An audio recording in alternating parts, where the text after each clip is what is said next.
Welcome to Diary Stoic, a place where the ancient wisdom of Stoicism meets the battles of modern life, where the words of Epictetus, Seneca, and Marcus Aurelius become more than quotations from the past and instead become tools for mastering the mind, controlling your reactions, enduring adversity, and building the kind of inner strength that does not depend on circumstances. Today, you are not here simply to listen to powerful words. You are here because somewhere inside you, there is a part of you that is tired of being controlled by fear, disappointment, rejection, anger, uncertainty, and the opinions of other people. Perhaps life has tested you in ways you never expected. Perhaps you have experienced betrayal, failure, loss, loneliness, humiliation, or moments when you questioned whether you were strong enough to continue. But the Stoics understood something that remains true, regardless of the century in which we live. Strength is not the absence of suffering. Strength is the ability to suffer without surrendering your character. That is what it means to become unbreakable.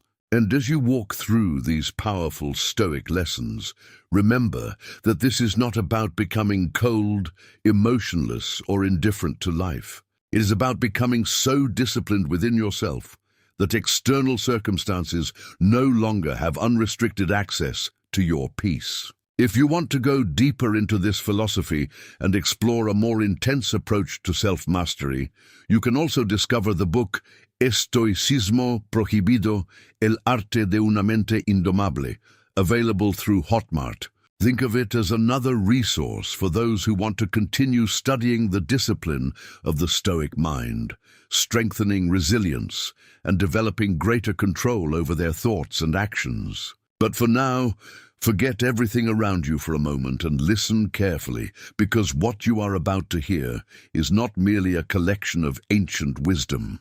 It is a confrontation with the person you have become and an invitation to become someone stronger.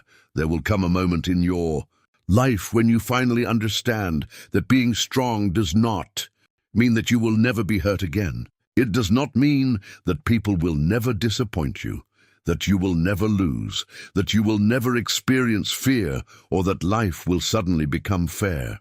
Being strong means that when those things happen, they do not have the final word.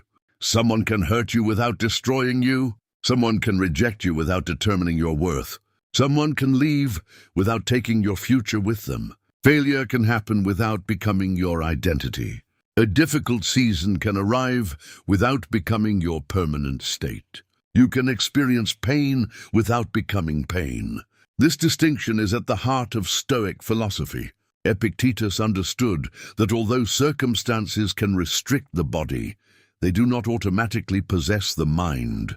Seneca understood that fear often causes us to suffer long before reality demands suffering from us. Marcus Aurelius understood that an emperor could control armies and territories, yet still fail to control his own anger, desires, and judgments if he did not discipline himself. Their lives remind us that external power and internal power are completely different things. The world may give you money, status, recognition, influence, comfort, and success, but none of these guarantees that you will possess peace. And the world may take many of these things away while leaving you with something far more valuable: your ability to choose how you respond. You may have spent years trying to control things that were never truly yours. You may have tried to control what people think about you, whether someone stays in your life, whether your plans succeed, whether the future unfolds exactly as you imagined, whether people recognize your effort, whether circumstances remain comfortable, or whether everyone understands your intentions. But every time you attempt to control something outside your power, you place your peace in the hands of uncertainty. You become dependent on conditions that can change at any moment. The Stoics offered another way. Instead of asking how you can control the world, ask how you can govern yourself. Your judgment is yours. Your decisions are yours. Your actions are yours. Your discipline is yours. Your attitude toward adversity is yours. Your integrity is yours. Your response is yours. These are the territories where your freedom actually exists. You cannot force someone to respect you, but you can behave in a way that allows you to respect yourself. You cannot force someone to love you, but you can choose to love without surrendering your dignity. You cannot guarantee success, but you can prepare, work, learn, and persevere. You cannot prevent every loss, but you can appreciate what you have while you still possess it. You cannot control tomorrow, but you can use today wisely. Once you understand this, something changes inside you. You stop wasting enormous amounts of energy fighting reality and begin directing that energy toward the only battle that can genuinely transform your life. The battle for self-mastery. This is why Stoicism is not simply a philosophy to admire. It is a discipline to practice. Anyone can speak about patience when everything is going well. Anyone can claim to be calm when there is nothing threatening their comfort. Anyone can say that they do not care about the opinions of others until someone criticizes them publicly. Anyone can say that they accept uncertainty until something unexpected destroys their plans. Anyone can claim that they are disciplined until discipline demands that they sacrifice comfort. Your real philosophy appears when life refuses to cooperate with your preferences. That is when your character becomes visible. You can say that you do not care about approval, but one criticism can reveal how dependent you have become on other people's opinions. You can say that you accept uncertainty, but one unexpected event can expose how desperately you have been trying to control life. You can say that you are patient, but one delay can reveal how easily frustration controls you. You can say that you are disciplined, but one moment of discomfort can reveal how often you choose convenience over commitment. This is not a reason for shame. It is an invitation to practice. The Stoics did not demand perfection. They demanded progress toward virtue. The goal was not to become a person who never feels anger, but to become a person who does not allow anger to command his actions. The goal was not to become a person who never experiences fear, but to become a person who can act according to reason even while fear is present. The goal was not to eliminate desire, but to bring desire under the direction of wisdom. The goal was not to avoid adversity, but to use adversity as material for character. Every difficult situation becomes an opportunity to discover whether your principles are merely words or whether they have become part of who you are. Think about the last time someone made you angry. Perhaps it was a disrespectful comment, an unfair accusation, a betrayal, or a simple act of selfishness. The first impulse may have been to react immediately, to defend yourself, to say something sharp, to make the other person feel what you were feeling. But what happens when you give another person that much control? They provoke you, and suddenly they are controlling your emotional state. They say a few words, and you spend hours replaying them. They make one decision, and you allow that decision to ruin your entire day. They walk away, and you continue carrying them inside your mind long after they have disappeared from your life. The Stoic asks a difficult question. Why give someone else authority over your inner world? You cannot control their behavior, but you can control whether their behavior turns you into someone you do not want to be. You can choose composure.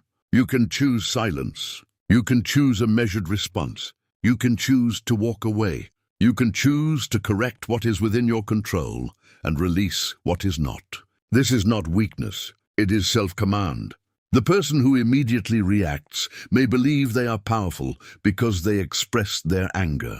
But the person who can feel anger and still choose wisely possesses something far more valuable: mastery over themselves. There is also a powerful lesson in failure. Modern culture often teaches us to identify ourselves with our achievements. When we succeed, we feel worthy.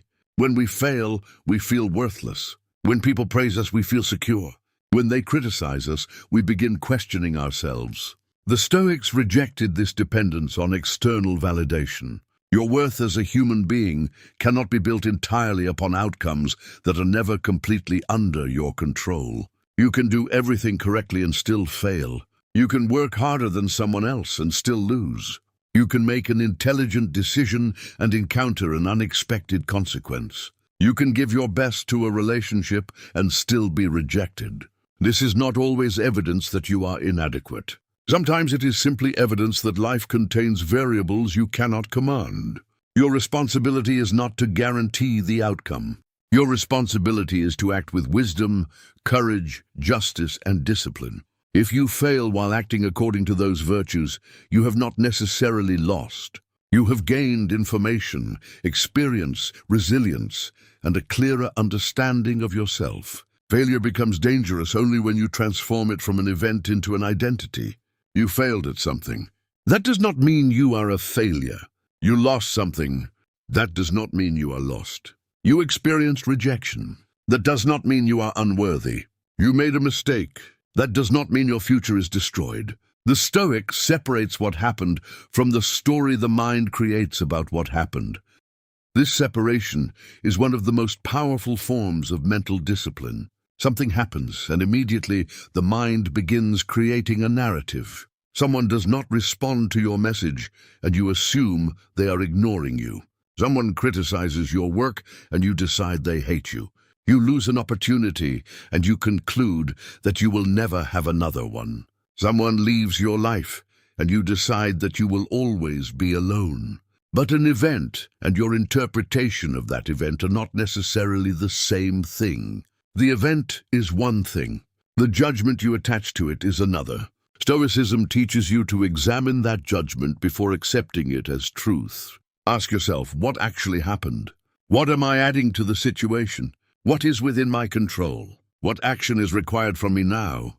These questions create distance between the event and your reaction. And in that distance, you recover your freedom. You no longer have to believe every thought simply because it appeared in your mind. You no longer have to obey every emotion simply because it feels intense. You can observe your thoughts without becoming them. You can experience emotions without surrendering your judgment to them.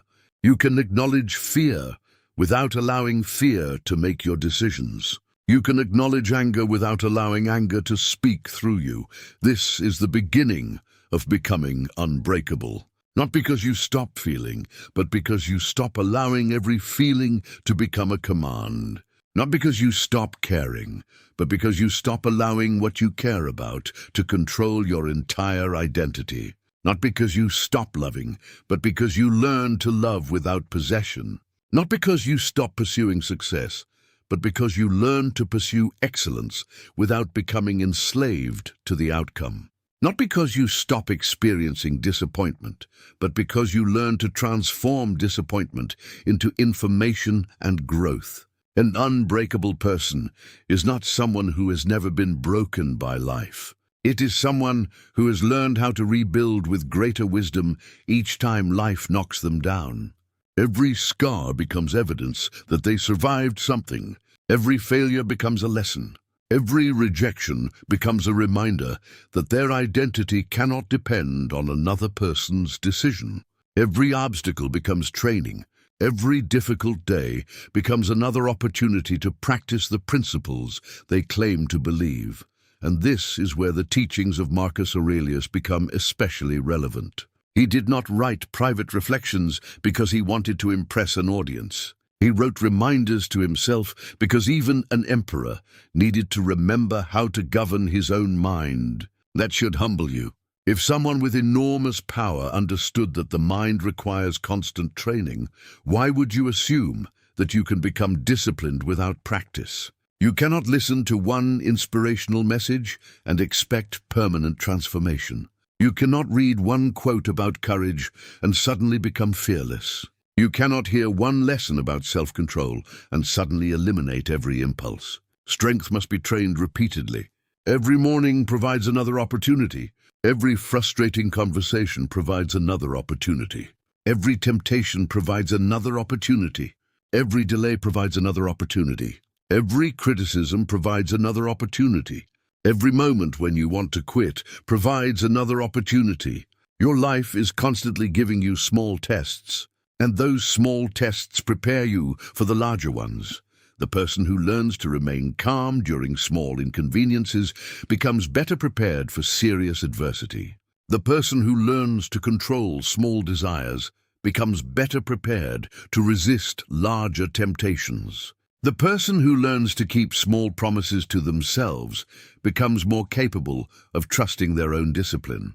The person who learns to accept minor disappointments without collapsing becomes better prepared for major losses. The person who learns to stop explaining themselves to everyone becomes less dependent on external approval. This is how character is built, quietly, repeatedly, without applause. Nobody sees most of the decisions that create your inner strength. Nobody sees the moment when you choose not to send the angry message. Nobody sees when you wake up and do the difficult work despite having no motivation. Nobody sees when you refuse to complain. Nobody sees when you walk away from an argument that your ego desperately wants to win. Nobody sees when you choose integrity over convenience. But you see it, and with every one of those choices, you are teaching yourself who you are. Eventually, those choices become character. Character becomes stability.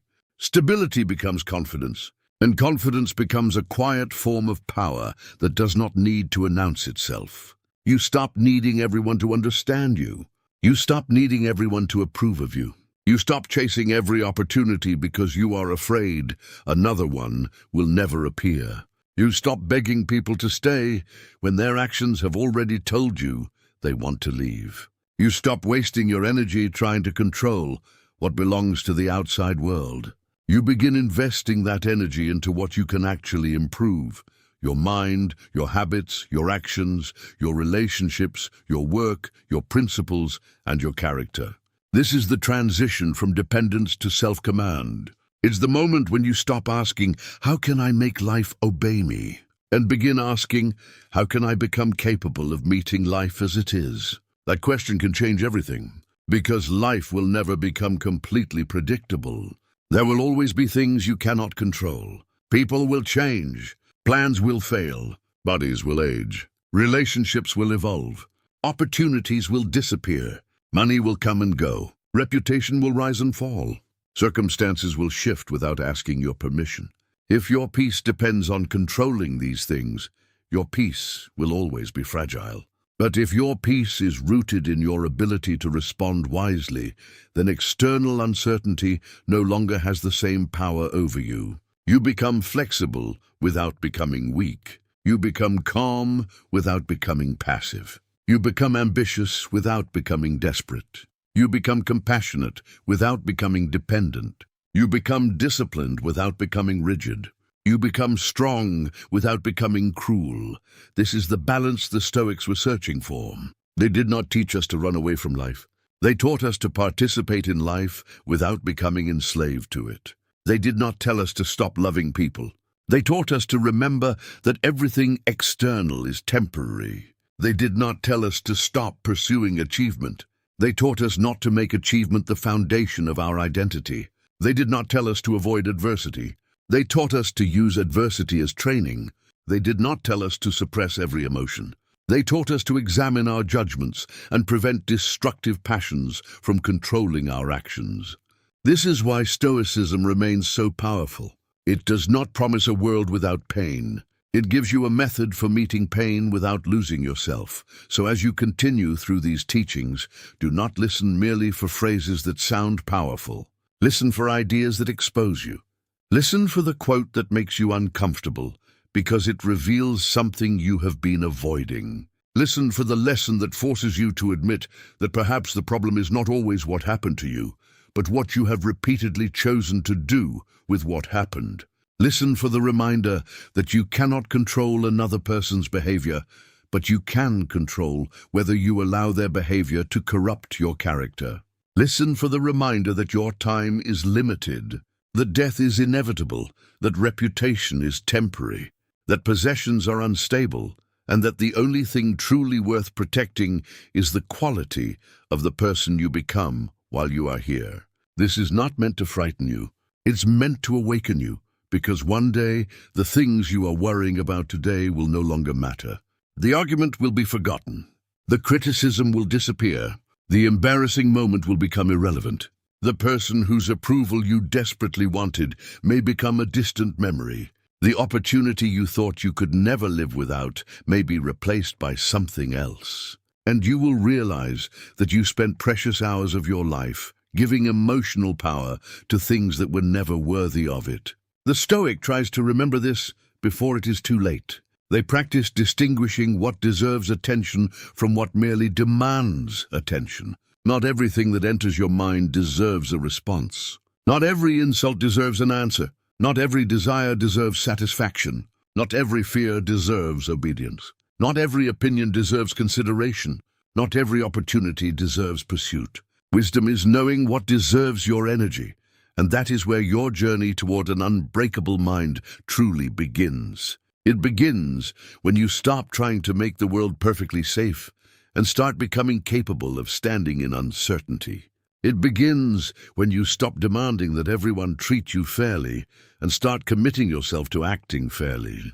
It begins when you stop waiting for motivation and begin honoring your responsibilities. It begins when you stop asking why life is difficult and begin asking what difficulty can teach you. It begins when you stop measuring yourself exclusively by outcomes and begin measuring yourself by the quality of your choices. It begins when you realize that the greatest victory is not controlling other people, defeating your enemies, accumulating possessions, or proving that you are better than someone else. The greatest victory is becoming the kind of person who cannot easily be manipulated by fear, anger, greed, vanity, approval, or discomfort. That person is not born. That person is built. And the building begins today, in the smallest decisions you make when nobody is watching. Every time you choose patience, you strengthen patience. Every time you choose courage, you strengthen courage. Every time you choose discipline, you strengthen discipline. Every time you choose wisdom over impulse, you strengthen wisdom.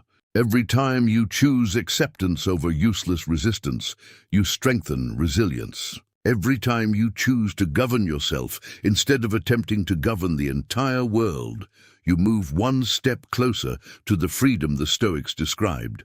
You do not need to become perfect today. You need to become slightly more deliberate than you were yesterday.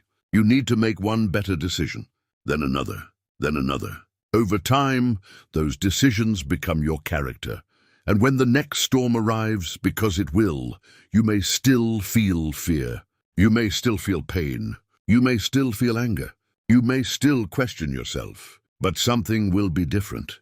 You will remember that emotions are not commands. Circumstances are not identities. Failure is not a final verdict. Rejection is not a measurement of your worth. And uncertainty is not a reason to surrender. You will remember the ancient discipline of returning to what is within your control.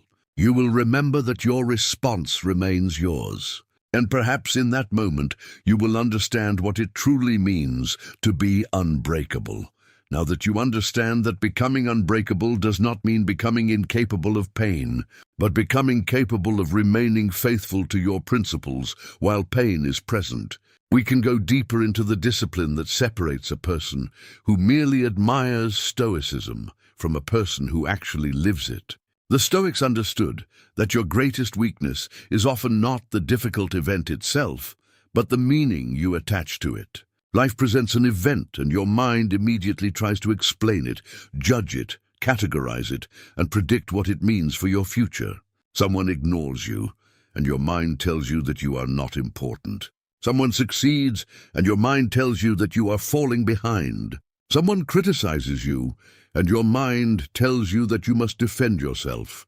Something goes wrong, and your mind tells you that everything is going wrong. This is where the Stoic pauses. Before allowing the mind to turn one event into an entire story, you examine the judgment. Epictetus taught that people are disturbed not simply by things, but by the judgments they form about things. The event may be outside your control, but the interpretation deserves examination. This is where your inner freedom begins, because if every external event can immediately dictate your emotional state, then your peace belongs to the world. But if you can pause and examine your judgment before acting, you reclaim a portion of that freedom.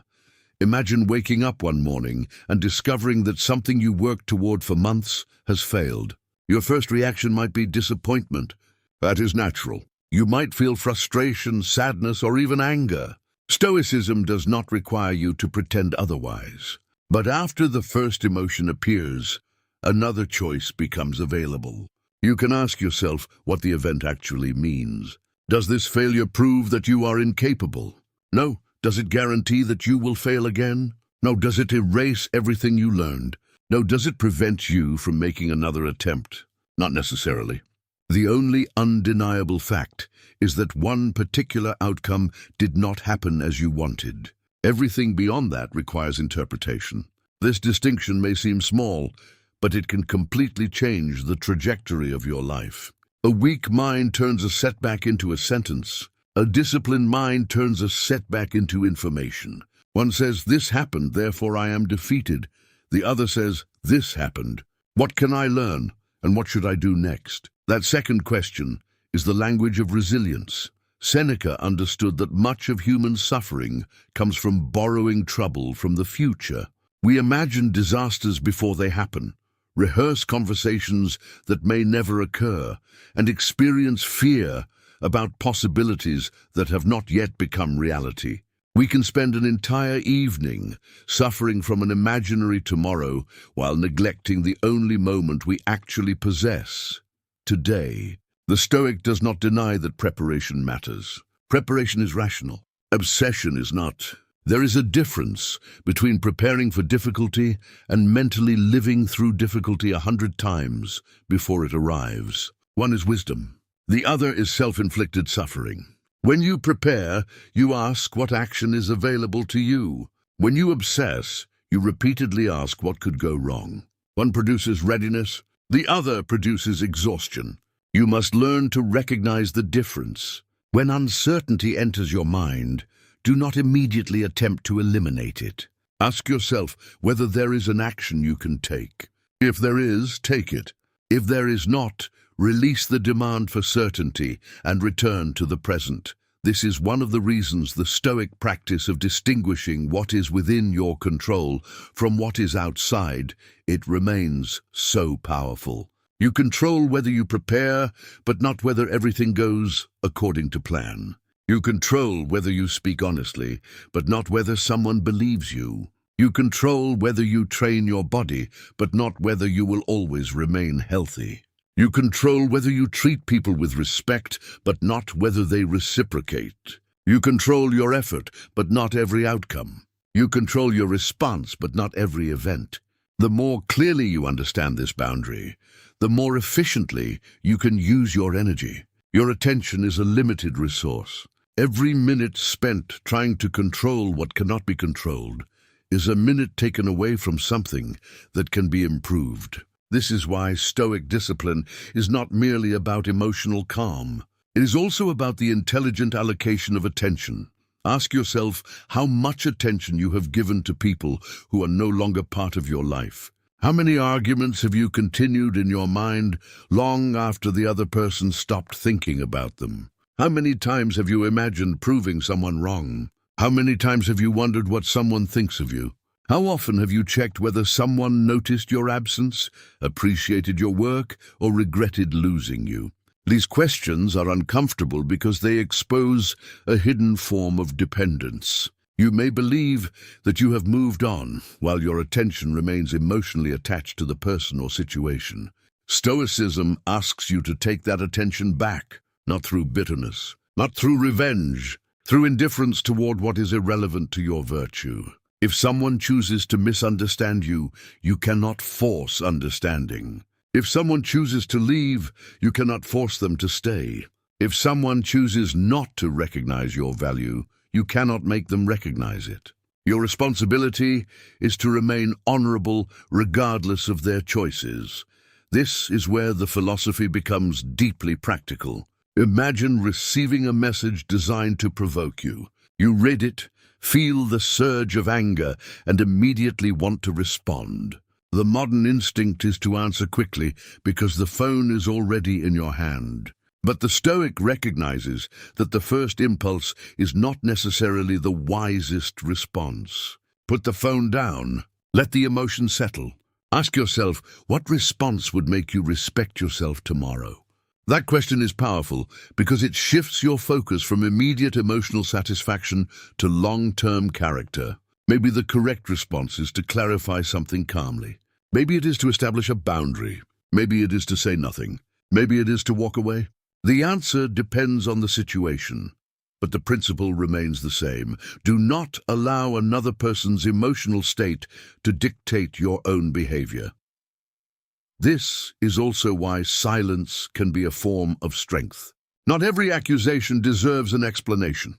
Not every insult deserves retaliation. Not every misunderstanding requires a defense. There are moments when speaking is necessary, especially when justice or responsibility demands it. But there are also moments when speaking only feeds the ego. The desire to have the last word can become a hidden addiction. You think you are defending yourself, but perhaps you are simply trying to prove that you cannot be challenged. The Stoic asks a different question. Does responding serve virtue, or does it merely serve my ego? That question can prevent countless unnecessary conflicts. Sometimes the strongest response is a calm explanation. Sometimes it is a firm boundary. Sometimes it is silence. Wisdom is knowing which one the moment requires. Marcus Aurelius repeatedly reminded himself that human beings are social creatures and that we should not allow the behavior of others to corrupt our own nature. This is a profound challenge. Someone is rude, and you become rude. Someone is dishonest, and you become dishonest. Someone is cruel, and you become cruel in response. But then their behavior has successfully transformed your character. You have allowed someone else's weakness to become your own. Why would you do that? If another person behaves without dignity, that is their choice. Your task is to preserve yours. If someone lies, you do not need to become a liar. If someone insults you, you do not need to become insulting. If someone acts selfishly, you do not need to abandon your principles. Your character should not be a mirror reflecting the worst behavior you encounter. It should be a standard you carry regardless of the environment. This is one of the most difficult forms of Stoic strength because revenge often feels satisfying in the moment. The ego tells you that justice requires retaliation. It tells you that the other person must feel what you felt. But retaliation can become a prison. You remain psychologically connected to the person you claim to have rejected. You continue thinking about them, planning against them, imagining their downfall, waiting for the moment when they finally realize what they lost. Meanwhile, they may have already moved on. The Stoic sees the trap. Your life is too valuable to spend it emotionally chained to someone else's behavior. You do not need revenge to prove that you have healed. Sometimes moving forward without bitterness is the greatest victory available to you. If these ideas resonate with you and you want to explore a deeper, more demanding approach to Stoic discipline, remember the book Estoicismo Prohibido, El arte de una mente indomable. It can serve as a companion for those who want to go beyond motivational quotes and seriously examine the habits, mental patterns, and principles involved in developing a more disciplined mind. But remember something important. No book can do the work for you. A book can give you ideas. A teacher can give you guidance. A video can give you inspiration. But transformation happens when you take those ideas into your daily life and practice them when circumstances become uncomfortable. The purpose of studying Stoicism is not to collect impressive sentences. It is to become a different kind of person when the test arrives, and the test will arrive. It may come as a rejection you did not expect. It may come as a financial setback. It may come as a relationship ending. It may come as criticism from someone you respected. It may come as an opportunity disappearing at the exact moment you thought your life was finally moving forward. In those moments, the mind will search for someone to blame. It will search for an explanation that makes the pain easier to tolerate. Sometimes there will be someone responsible. Sometimes there will be circumstances that were genuinely unfair. Stoicism does not require you to deny injustice. It requires you to decide what you will do next. Justice itself is a Stoic virtue. If someone has wronged you, you may need to act. You may need to speak. You may need to protect yourself. You may need to leave a harmful situation. Acceptance does not mean passivity. Acceptance means seeing reality clearly enough to stop wasting energy, wishing that it were different before deciding what can actually be done. This distinction is essential. Some people misunderstand Stoicism as simply tolerating everything. That is not Stoic strength. If something can be changed through rational action, act. If a boundary is necessary, establish it. If an apology is appropriate, offer it. If a mistake can be corrected, correct it. If injustice can be challenged, challenge it. If your habits are damaging your life, change them. But after you have done what reason requires, do not continue torturing yourself over the fact that reality did not obey your preference. Action and acceptance belong together. Action addresses what is within your power. Acceptance releases your demand to control what is not. This principle becomes especially important when dealing with the past. Your past contains things you cannot change.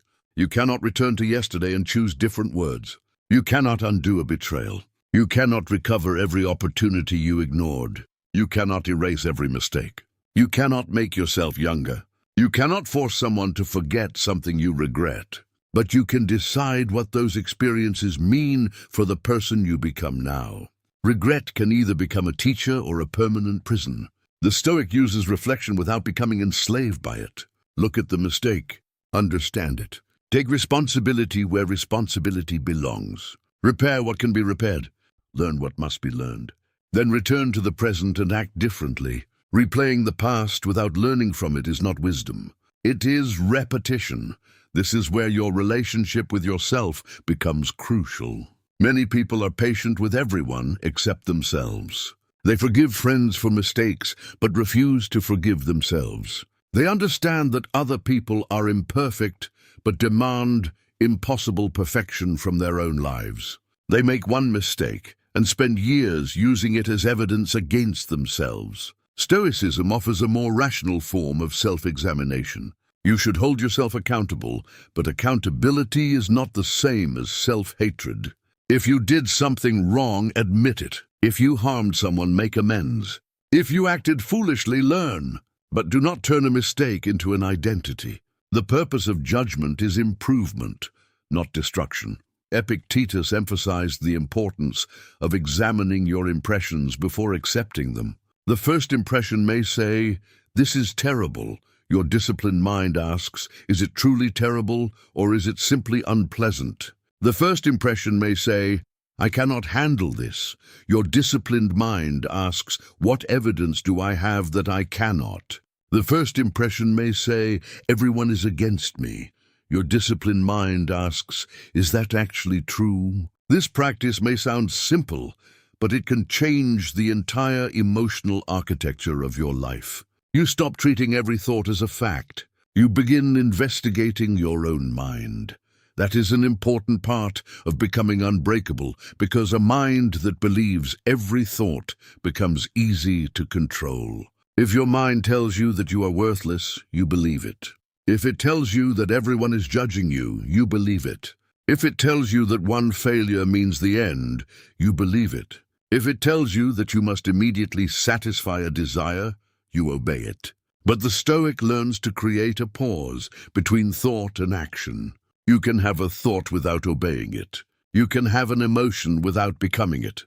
You can have a desire without satisfying it. You can have fear without running from the situation. This pause is where self-mastery grows. Consider desire. Much of modern life is designed around immediate gratification. You want something and it is available instantly. You feel bored and entertainment is seconds away. You want food and it can arrive at your door.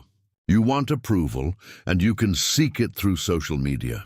You want distraction, and an endless stream of information is waiting. The problem is not that these things exist. The problem is what happens when your mind becomes incapable of tolerating the absence of them. A person who must constantly satisfy every desire becomes increasingly dependent on external stimulation. The Stoic deliberately practices restraint because restraint creates freedom. When you can say no to yourself, you become harder to manipulate. When you can delay gratification, you become more capable of pursuing meaningful goals. When you can tolerate boredom, silence, and discomfort, your attention becomes your own again. This is why discipline is not punishment. Discipline is freedom from unnecessary dependence. Every time you choose not to obey an impulse, you demonstrate that the impulse does not own you. Every time you delay something pleasurable to complete something important, you strengthen your ability to direct your life. Every time you resist the urge to react, you become less predictable to your emotions.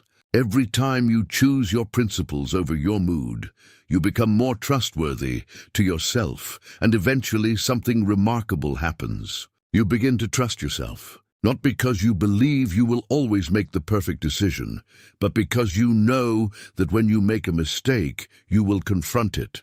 When you face difficulty, you will act. When you feel fear, you will examine it. When you experience anger, you will restrain it. When you fail, you will learn. When you lose, you will grieve without surrendering. When you are rejected, you will continue. When circumstances change, you will adapt. That is genuine confidence. It is not the belief that life will always protect you. It is the knowledge that you will not abandon yourself when life becomes difficult. This is the foundation of the unbreakable mind. It is not built by convincing yourself that nothing bad will happen. It is built by becoming capable of meeting whatever happens with reason and virtue. The world does not need to become predictable for you to become stable. Other people do not need to become kind for you to remain honorable. Circumstances do not need to become comfortable for you to remain disciplined. Your emotions do not need to disappear for you to act wisely. You simply need to keep returning to what is yours, your judgment, your choices, your actions, and your character. So the next time something happens that you cannot control, resist the instinct to immediately ask why life is treating you unfairly. Ask a better question. What is required of me now? Maybe the answer is patience. Maybe it is courage. Maybe it is silence. Maybe it is action. Maybe it is acceptance. Maybe it is letting go. Maybe it is beginning again. Whatever the answer is, do that. Do not waste the present arguing with the reality of the past. Do not sacrifice today's peace trying to guarantee tomorrow. Do not allow someone else's behavior to determine the quality of your character. You are not responsible for controlling the entire world. You are responsible for governing yourself within it. That responsibility may feel heavy at first, but eventually it becomes liberating. Because once you accept that your life is your responsibility, you also discover that your response is your territory, and no one can take that territory from you unless you surrender it. That is why the Stoic does not seek a life without obstacles. The Stoic seeks the strength to meet obstacles without becoming smaller because of them. The obstacle becomes practice. The rejection becomes practice. The criticism becomes practice. The delay becomes practice. The temptation becomes practice. The uncertainty becomes practice. The loss becomes practice. The difficult person becomes practice. Every day gives you another opportunity to train the mind. And perhaps the most powerful realization is this: you do not need to wait for a major crisis to begin becoming unbreakable. Begin with the small things. Control the next reaction. Keep the next promise. Complete the next task. Tell the next truth. Resist the next unnecessary impulse. Accept the next inconvenience. Focus on the next responsibility. Let go of the next thing that is outside your control. Your character is being built in these moments, and one day those small decisions will become the foundation that holds you when life becomes heavy. This is the discipline that Epictetus, Seneca, and Marcus Aurelius tried to teach, not the fantasy of a life without suffering, but the reality of a person who can remain free while suffering exists. Not the illusion of controlling everything, but the wisdom of knowing what belongs to you. Not the promise that you will never fall, but the confidence that you can rise without becoming bitter. Not the desire to defeat everyone around you, but the determination to defeat the impulses within you that prevent you from becoming who you are capable of being. And when you understand this deeply, you begin to see that being unbreakable is not about becoming harder. It is about becoming clearer, clear about what matters, clear about what does not, clear about what you can control, clear about what you must release, clear about who you want to become, clear about the principles you refuse to abandon regardless of what happens around you. That clarity is power. That discipline is freedom. That is the path of the Stoic. And if you continue walking it, the storms may still come, but they will no longer find the same person standing in their path. There is a moment in every person's life when they must stop asking how to avoid suffering and begin asking how to become capable of carrying it without losing themselves. This is where the Stoic path becomes more demanding, because it does not promise you that people will always understand you, that your plans will always succeed, that your relationships will always remain, or that your efforts will always be rewarded. It asks you to build something deeper than favorable circumstances, character. Welcome back to Diary Stoic, where the ancient discipline of Epictetus, Seneca, and Marcus Aurelius becomes a practical guide for the struggles we face today. If you have been following this journey, remember that becoming unbreakable is not about becoming a person who never bends, never cries, never doubts, or never feels pain. It's about becoming a person who can experience all of those things without allowing them to take command of the mind. And if you want to continue exploring this deeper dimension of Stoic discipline, remember the book Estoicismo Prohibido, El arte de una mente indomable, available through Hotmart. It is a complimentary resource for those who want to go further into the principles of mental discipline, resilience, self-control, and inner strength. But the real work remains yours, because no book can develop your character for you. No quote can make you disciplined. No narrator can make you courageous. Wisdom becomes strength only when it is practiced under pressure. And pressure is precisely where the next lesson begins. One of the greatest mistakes you can make is believing that peace will arrive after everything in your life has been resolved. You tell yourself that you will finally be calm when you have more money, when your relationship improves, when your career becomes stable, when people respect you, when your future becomes certain, when your problems disappear, or when you finally achieve the thing you have been pursuing for years. But if peace depends on perfect circumstances, peace will always remain somewhere in the future. There will always be another problem, another responsibility, another uncertainty, another person whose behavior you cannot predict, another goal that appears after the previous one has been achieved. The Stoics understood that this pursuit can become an endless trap. If you constantly tell yourself that you will be happy once the external world gives you what you want, then you have made your inner state dependent on conditions you do not control. The wiser path is to learn how to remain steady while circumstances are still imperfect. That does not mean abandoning ambition. It means refusing to postpone your inner stability until life gives you permission to have it. Marcus Aurelius lived in a world filled with responsibilities, conflict, illness, political uncertainty, military campaigns, and personal loss. Yet he repeatedly reminded himself that his task was not to demand a perfect environment. His task was to perform his role well within the environment he had been given. This is a powerful idea for anyone who feels overwhelmed by life. You may not like the circumstances you are facing, but you can still ask what your role requires. If you are responsible for a family, act with patience. If you have work to complete, do it with diligence. If you have made a mistake, correct it. If someone has been harmed by your actions, make amends. If you are facing uncertainty, prepare where preparation is possible. If something cannot be changed, stop wasting your life wishing that it were different. The Stoic does not ask whether reality is convenient. The Stoic asks what virtue requires. This is especially important when life does not give you the recognition you believe you deserve. Perhaps you have worked hard for years, and someone less experienced receives the opportunity you wanted. Perhaps you helped people who never thanked you. Perhaps you remained loyal to someone who eventually left. Perhaps you created something meaningful and nobody noticed. These moments can awaken resentment because the ego wants the world to reward effort according to our personal sense of fairness. But life does not operate according to our preferred schedule. Sometimes your effort will be recognized. Sometimes it will not. Sometimes the person who deserves an opportunity will not receive it. Sometimes someone less prepared will move ahead of you. The question is not whether this feels fair. The question is whether you will allow someone else's success to destroy your discipline. If you measure your progress entirely by comparison, you will never have enough. There will always be someone richer, stronger, more attractive, more successful, more popular, or more fortunate.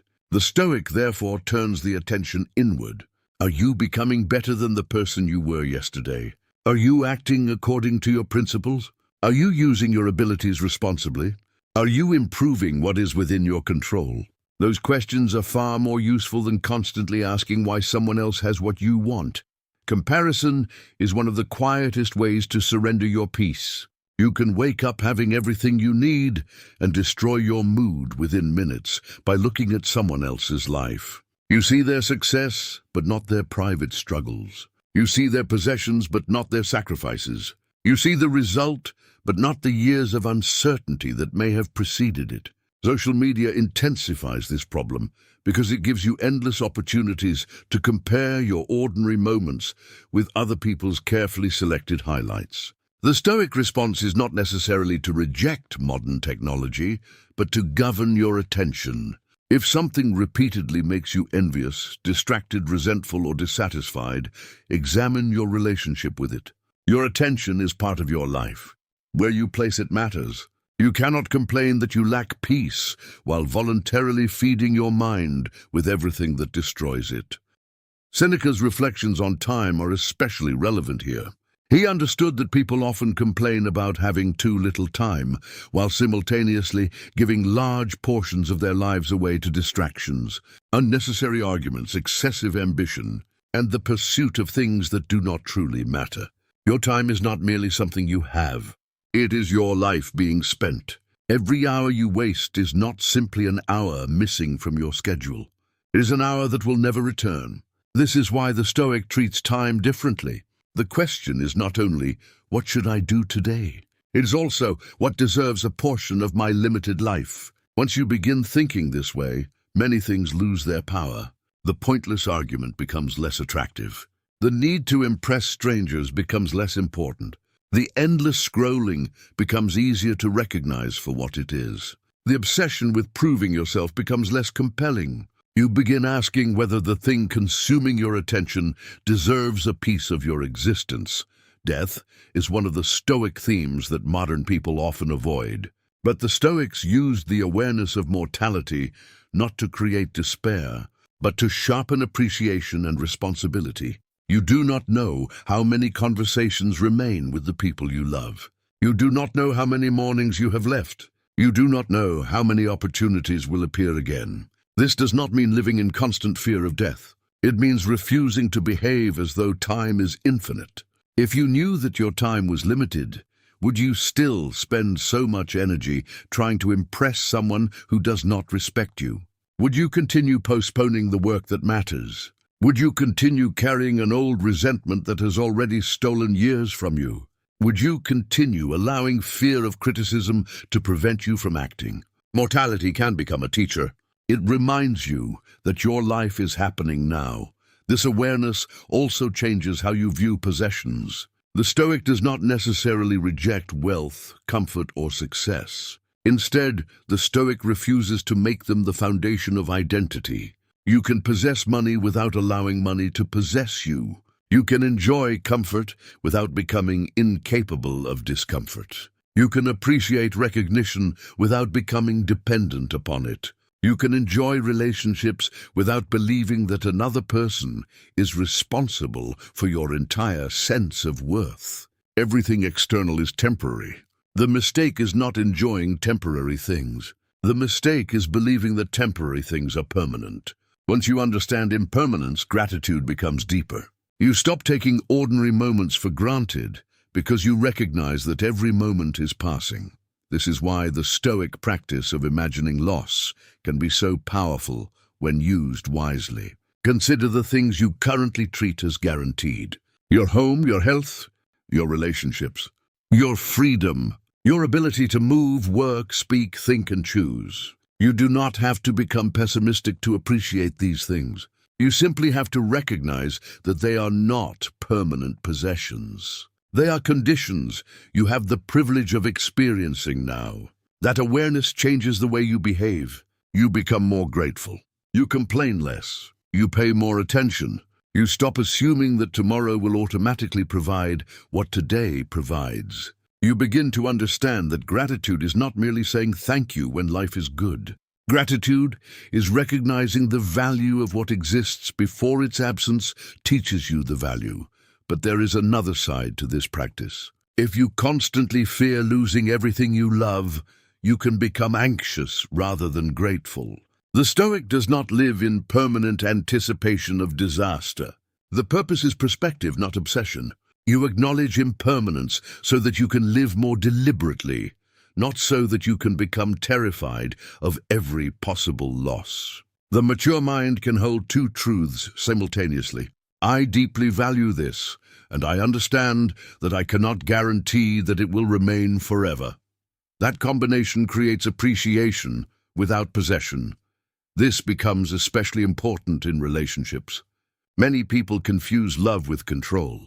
They believe that if they love someone deeply, they should be able to prevent that person from changing, leaving, disappointing them, or making decisions they dislike. But another human being is not your possession.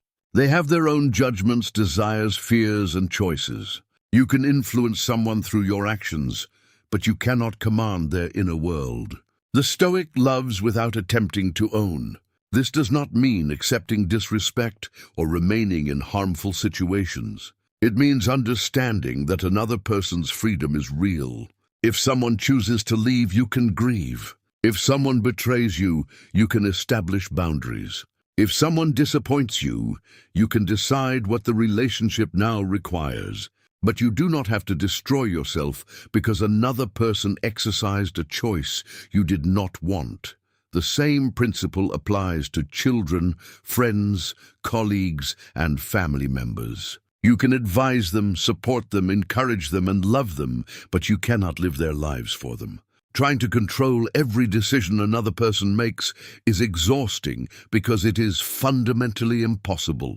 The more you try, the more anxious you become. The Stoic focuses on what can actually be done. Offer good guidance. Behave with integrity, communicate clearly, and accept that other people possess their own agency. This is also why boundaries can be compatible with Stoicism. Acceptance does not mean allowing everyone unlimited access to you. If someone repeatedly violates your boundaries, you can step away. If a relationship consistently destroys your ability to live according to your principles, you can leave. If someone manipulates you, you can refuse to participate. Stoicism is not submission to mistreatment. It is rational action without hatred. You can remove yourself from a destructive environment without spending the rest of your life wishing for the person's downfall. You can say no without needing to become cruel. You can protect your peace without turning bitterness into your identity. And this is where the idea of an indomitable mind becomes more refined.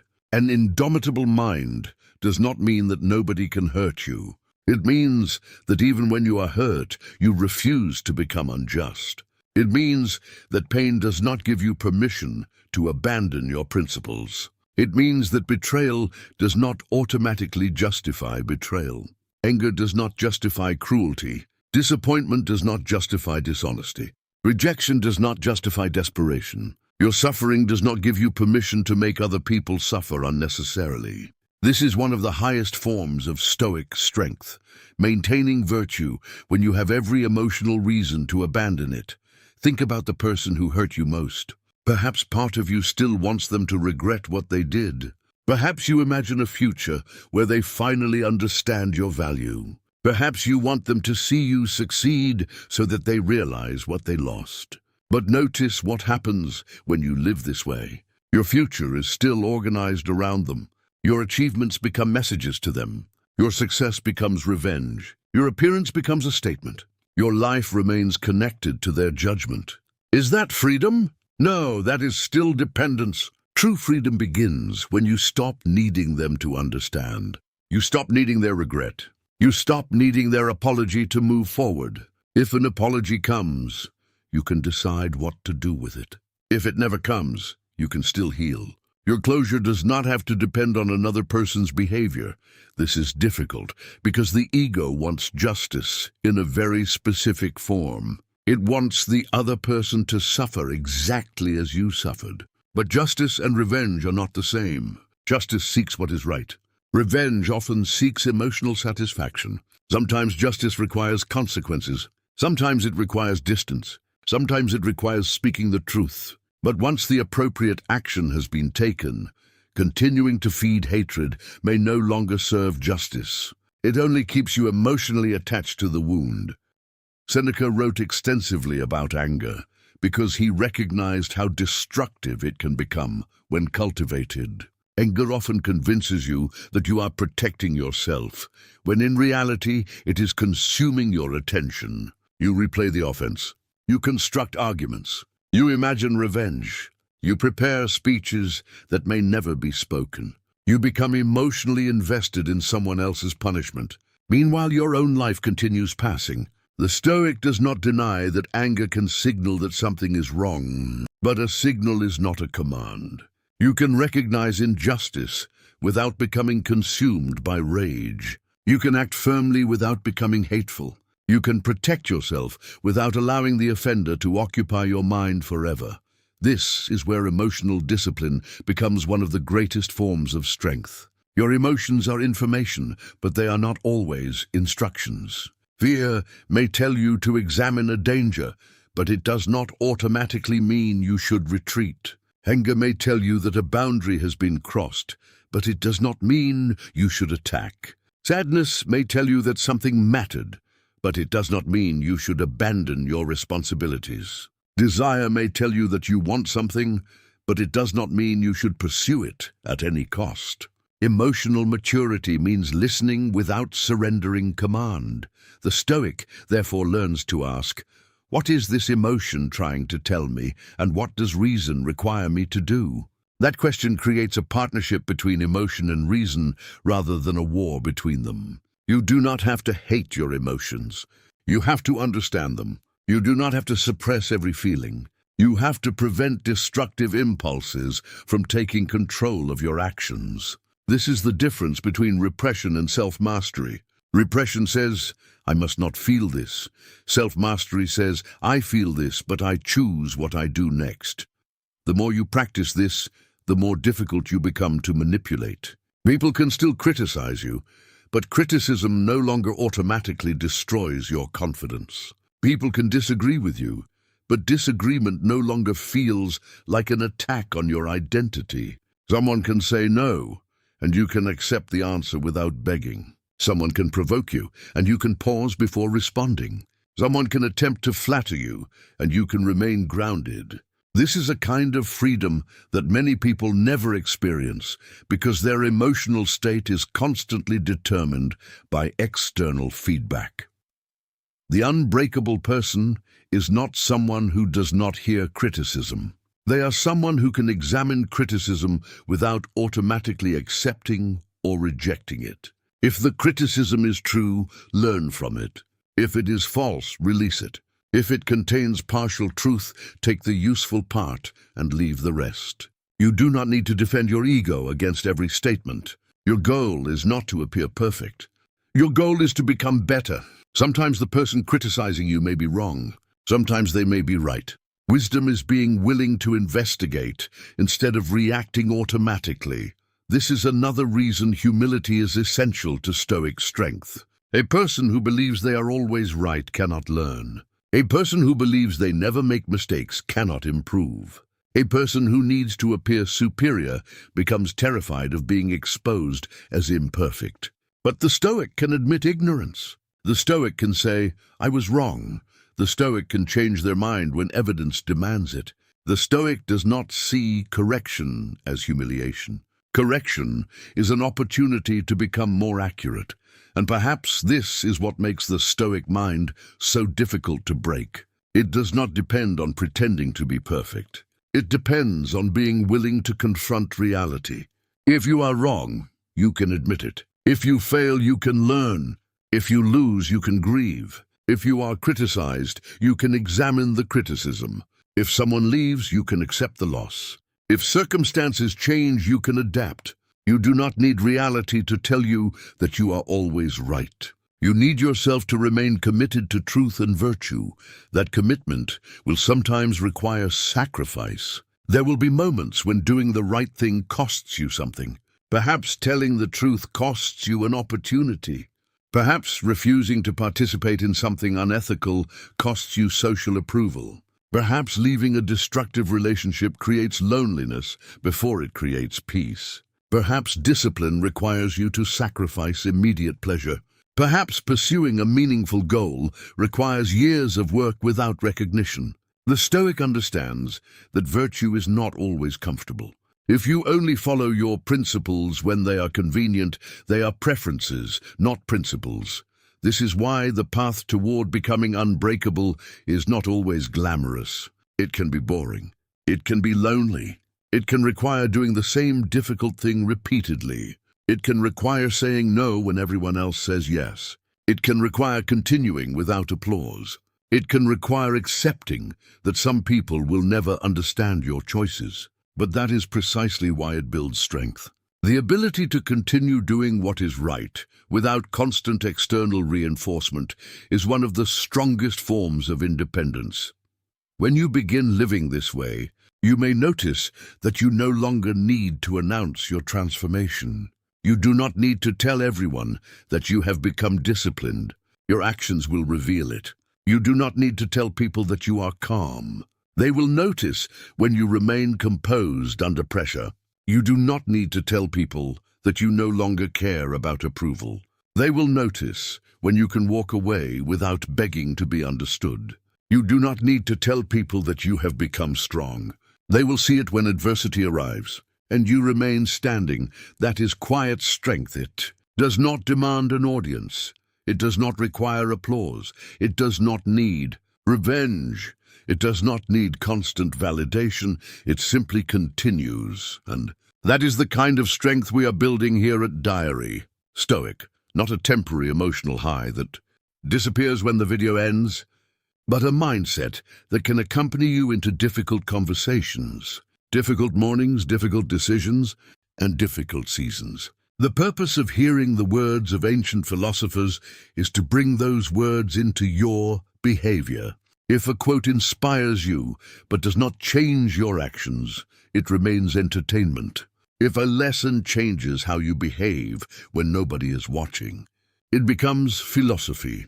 Remember the book Estoicismo Prohibido, El arte de una mente indomable, as you continue this journey, especially if you want a deeper resource focused on developing the mental discipline required to remain steady under pressure. But do not confuse consuming knowledge with practicing it. You can read 100 books about discipline and still procrastinate. You can memorize every quote from Marcus Aurelius and still allow anger to control you. You can understand the dichotomy of control intellectually and still spend hours worrying about things you cannot change. Knowledge opens the door. Practice walks through it. So begin with one thing. The next time something happens that provokes you, do not immediately react. Give yourself a moment. Observe what your mind is saying. Separate fact from interpretation. Identify what belongs to your control. Then choose your action. It may take only a few seconds, but those seconds can become a turning point. You are teaching your mind that an impulse does not automatically become an action. You are teaching yourself that you can experience emotion without surrendering command. You are building the gap between stimulus and response where wisdom can operate. Do this repeatedly, and you will begin to notice a transformation. The things that once controlled you will begin losing their grip. Criticism will become information instead of a personal attack. Delays will become inconveniences instead of disasters. Rejection will become redirection instead of proof of worthlessness. Difficult people will become exercises in patience instead of invitations to anger. Failure will become feedback instead of identity. Uncertainty will become a condition of life instead of a reason for paralysis. You will still have difficult days. You will still make mistakes. You will still experience moments of weakness. Do not expect perfection. Expect practice. The Stoic path is not a straight line upward. It is a repeated return. You lose your temper, then you examine why. You become distracted, then you return to the task. You seek approval, then you notice the dependence and return to your principles. You become afraid, then you ask what courage requires. You fall, then you stand again. That return is strength. Every time you return to your principles, you strengthen them. Every time you return to reason, you strengthen reason. Every time you return to discipline, you strengthen discipline. Every time you return to the present, you reclaim your life. And eventually, the storms that once seemed capable of destroying you will reveal something different. They may still hurt. They may still leave scars. But they will also reveal that you have built something inside yourself that circumstances cannot easily take away. You have built judgment. You have built discipline. You have built courage. You have built patience.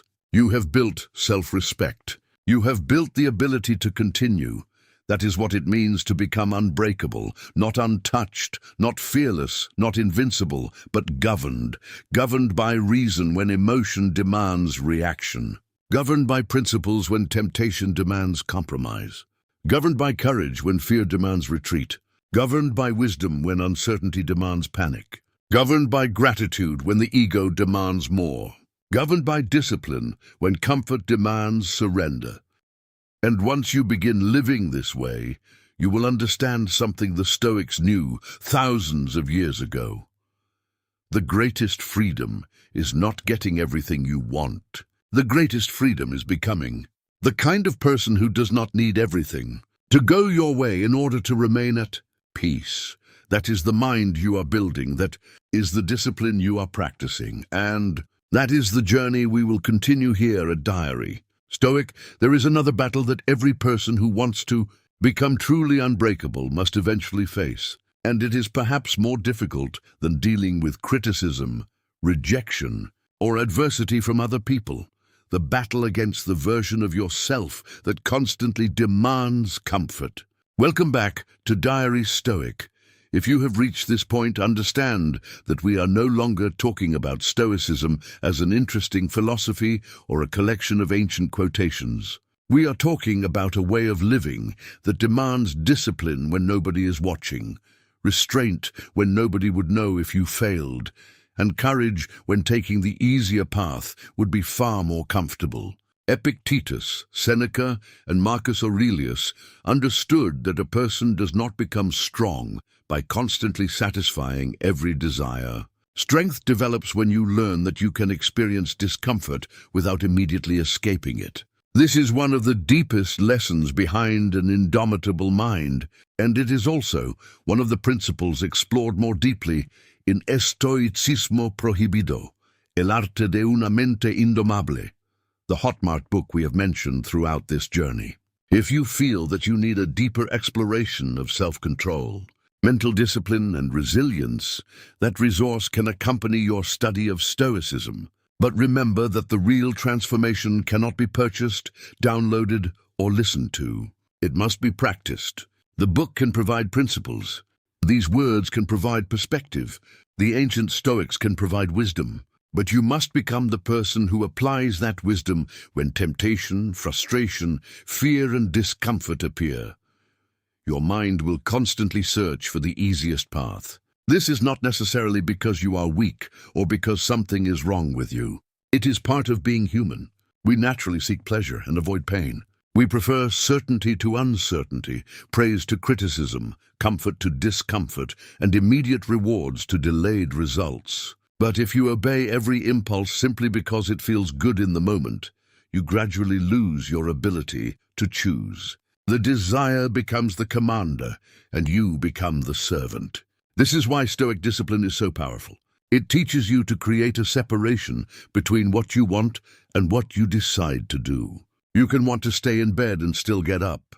You can want to quit and still continue. You can want to answer an insult and still remain silent. You can want another person's approval and still choose your own principles. You can want immediate pleasure and still protect your long-term goals. The presence of desire does not mean that desire deserves obedience. This is a lesson that can transform your relationship with your own mind. Think about how often you say, "I don't feel like doing it." That sentence has controlled countless lives. People wait for motivation before exercising. They wait for inspiration before creating. They wait for confidence before taking action. They wait for the perfect mood before beginning difficult work. But the Stoic understands that action cannot always depend on emotion. Your responsibilities do not disappear because you lack motivation. Your commitments do not become optional because you are tired. Your principles do not change because today feels difficult. Discipline means doing what must be done, even when your emotional state is not cooperating. This does not mean ignoring legitimate exhaustion or refusing to rest. It means refusing to turn every temporary feeling into a reason to abandon what matters. Marcus Aurelius understood the importance of simply doing the task in front of him.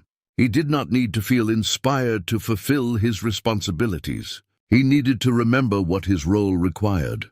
This is a powerful principle for modern life because we are surrounded by distractions designed to make responsibility feel boring and immediate pleasure feel irresistible. Your phone offers entertainment whenever you are uncomfortable. Notifications interrupt your attention. Social media offers endless comparison. Algorithms learn what keeps you engaged and then give you more of it. None of these things are inherently evil, but if you do not govern your attention, someone else will. A person who cannot sit quietly for 5 minutes without reaching for stimulation will eventually find it difficult to hear their own thoughts. The Stoic therefore practices voluntary restraint. You do not need to reject every comfort. You need to prove to yourself that you can live without becoming dependent on comfort. Sometimes choose the simpler option. Sometimes delay gratification. Sometimes sit in silence. Sometimes take the difficult task first. Sometimes allow yourself to be bored.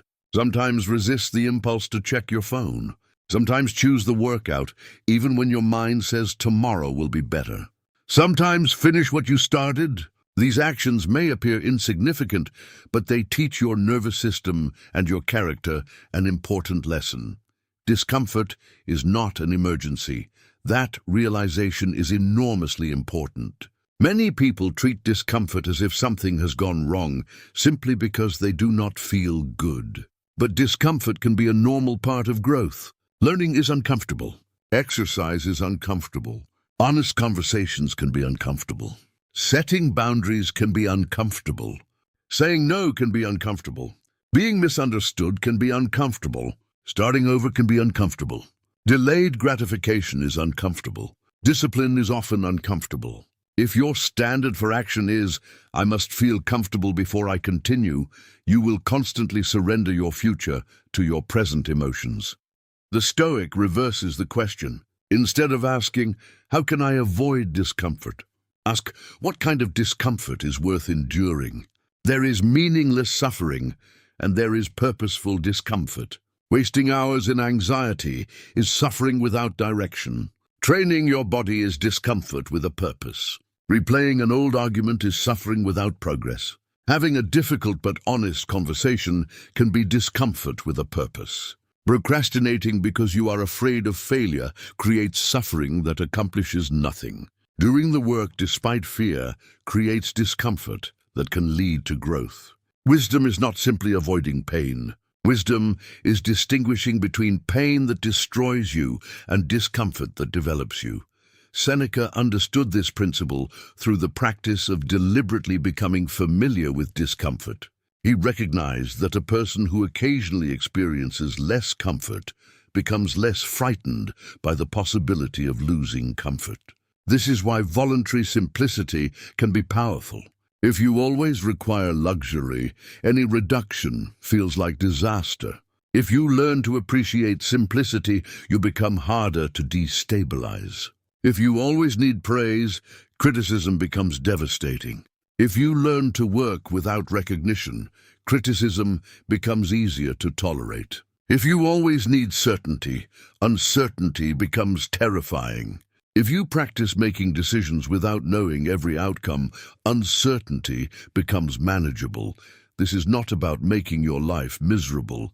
It is about making your happiness less fragile. A person who can enjoy comfort but does not depend on it possesses more freedom than someone who cannot function without it.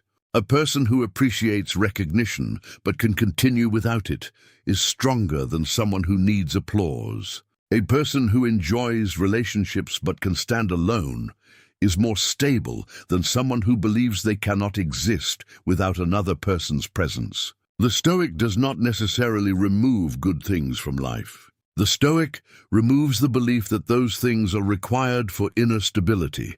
This distinction becomes especially important when dealing with loneliness. There are moments when you will be alone, whether by choice or circumstance. The instinct may be to immediately fill the silence. You reach for your phone.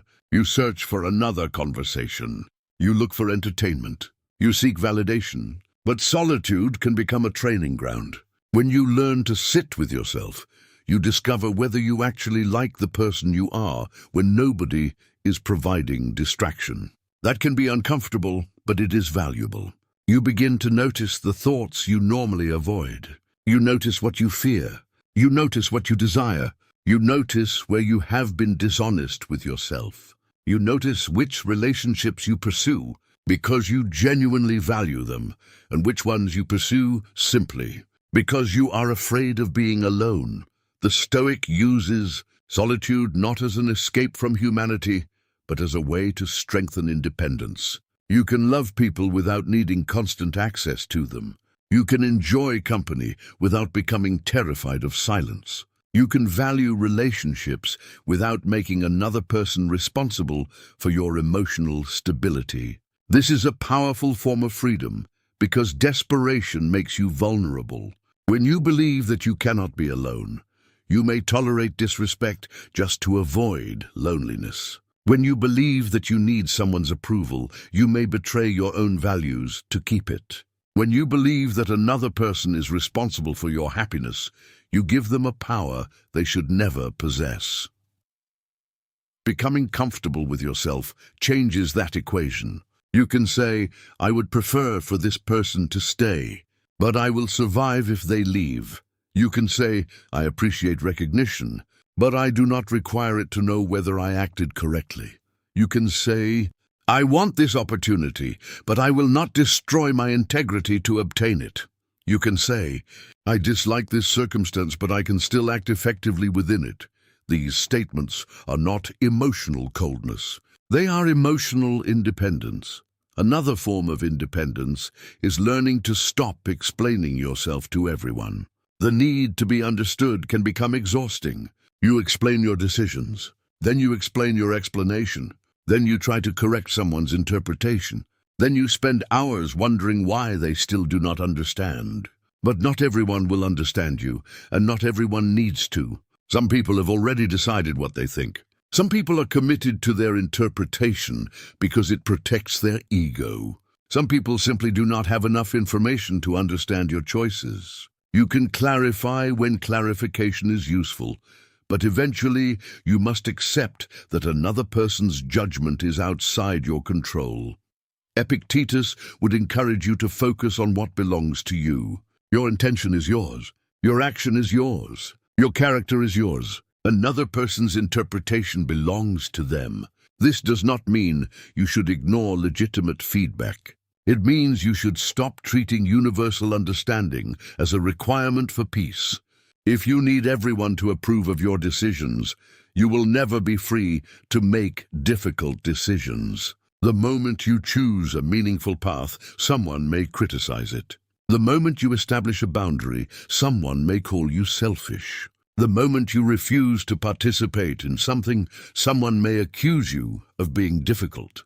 If you make your principles dependent on public approval, your principles will collapse under pressure. The Stoic therefore asks a different question. Was my action consistent with wisdom and virtue? If the answer is yes, you can accept that not everyone will applaud. If the answer is no, correct yourself. Either way, the opinion of the crowd is not the final authority. This is particularly important in an age where public opinion can change within minutes. One day someone is celebrated. The next day they are condemned. One comment can trigger thousands of reactions. People can become addicted to approval and terrified of criticism. But if you allow the crowd to determine your emotional state, you have surrendered your inner government to strangers. This is why self-respect must become more important than social approval. Self-respect does not mean believing that you are always right. It means knowing that you will not knowingly betray your principles simply to be accepted. You can admit mistakes and still respect yourself. You can change your mind and still respect yourself. You can apologize and still respect yourself. You can leave a situation and still respect yourself. Self-respect is not arrogance. It is the quiet knowledge that your character matters more than temporary approval. The Stoics also understood that reputation is unstable. Marcus Aurelius reminded himself that the opinions of people change quickly and that even the memory of a person eventually disappears. This may sound severe, but it can be liberating. The person whose approval seems desperately important today may not even remember your conversation years from now. The audience you are trying to impress will move on. The criticism that feels unbearable today will eventually become irrelevant. This does not mean that reputation never matters. Reputation can have practical consequences, but it should not become your master. Act honorably because honor is valuable, not because you are guaranteed applause. There is a deeper lesson here about identity. If you define yourself by your job, what happens when you lose the job? If you define yourself by wealth, what happens when circumstances change? If you define yourself by appearance, what happens as you age? If you define yourself by a relationship, what happens when the relationship ends? If you define yourself by achievement, what happens after failure? The Stoic seeks a deeper identity rooted in character. You are not merely your possessions, your title, your social status, your achievements, or the opinions of others. These things can change. Character can be cultivated regardless of circumstance. This does not mean that external things have no value. It means they are not the ultimate measure of your worth. Money can be useful. Health is valuable. Relationships matter. Achievement can be meaningful.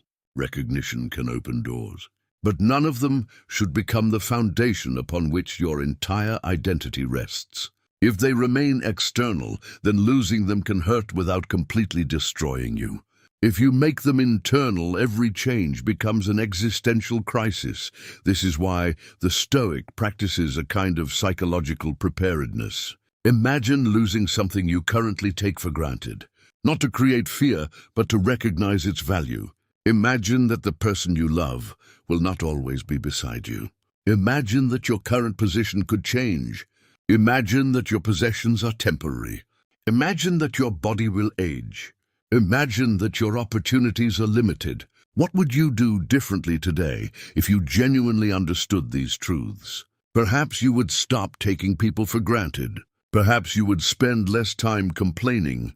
Perhaps you would stop postponing important conversations. Perhaps you would use your time more deliberately. Perhaps you would stop wasting hours trying to impress people who do not matter. Mortality is not an enemy of happiness. It can be one of its teachers. When you remember that your time is limited, ordinary moments become more valuable. A conversation becomes more meaningful. A quiet morning becomes something worth noticing.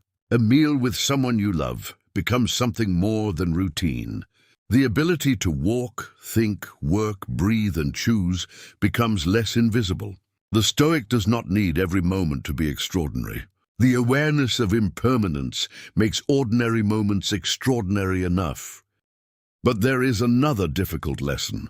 Sometimes you must accept that you cannot save everyone.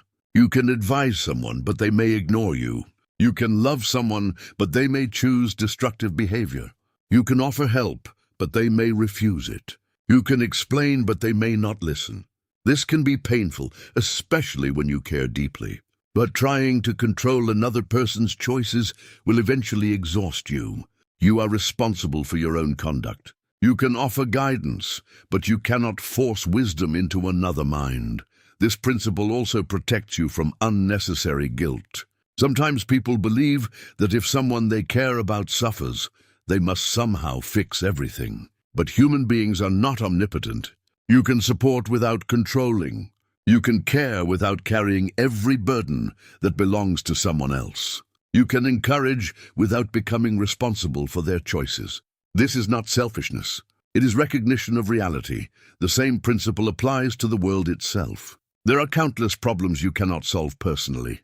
If you try to carry every tragedy, every injustice, every conflict, every opinion, and every crisis into your private mind, you will eventually become overwhelmed.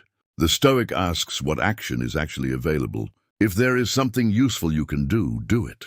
If there is not, do not confuse mental suffering with meaningful action. Worry is not the same as responsibility. Anxiety is not proof that you care.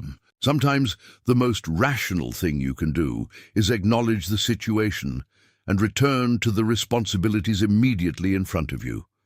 This is why Marcus Aurelius repeatedly returned to the present task. The mind wants to live everywhere except where the body actually is. It travels backward into regret and forward into fear. Stoic practice brings it back. What is required now? What can you do now? Who can you help now? What responsibility is directly in front of you? What action aligns with your principles now? That is enough. You do not need to solve your entire life today. You need to handle today with integrity. You do not need to guarantee your future. You need to prepare for it without sacrificing the present. You do not need to eliminate every weakness. You need to work on the next one you can address. You do not need to become fearless. You need to act courageously in the next situation that requires courage. This is how the unbreakable mind becomes stronger. Not through dramatic declarations, but through ordinary consistency. You keep your word. You control your reactions. You accept uncertainty. You practice restraint. You use your time carefully. You choose your actions deliberately. You admit when you are wrong. You forgive without becoming foolish. You establish boundaries without hatred. You pursue goals without becoming enslaved to outcomes. You appreciate what you have without pretending it will last forever. And perhaps the greatest sign that you are becoming stronger is that you begin needing less from the external world. You need less applause, less explanation, less revenge, less certainty, less comfort, less validation, less control over other people, less proof that you are important. As those needs decrease, your freedom increases. You can walk away without bitterness. You can continue without applause. You can wait without panic. You can lose without completely collapsing. You can be alone without believing that you are abandoned. That is not emptiness. That is freedom. The Stoics knew that the person who needs very little from the outside world is difficult to manipulate from the outside world. If your happiness requires constant approval, people can control you through approval and rejection. If your identity requires status, people can control you through praise and humiliation. If your comfort is everything, people can control you by threatening your comfort. But when your foundation is character, the possibilities for manipulation become smaller. You can still be influenced by circumstances, but you are no longer completely governed by them. This is why Estoicismo Prohibido, el arte de una mente indomable, fits naturally into this journey. The idea of an indomitable mind is not the fantasy of someone who never feels pressure. It is the discipline of someone who refuses to hand over their inner government easily. It is the person who understands that temptation will appear, criticism will arrive, uncertainty will remain, and discomfort will be unavoidable, yet chooses to keep practicing self-command. If you decide to explore the book, do so with the same attitude you should bring to Stoic philosophy itself. Do not simply consume the words. Question them, reflect on them, apply what is useful. Test the principles in your own life, because eventually theory must meet reality. A quote about patience means nothing when you are comfortable.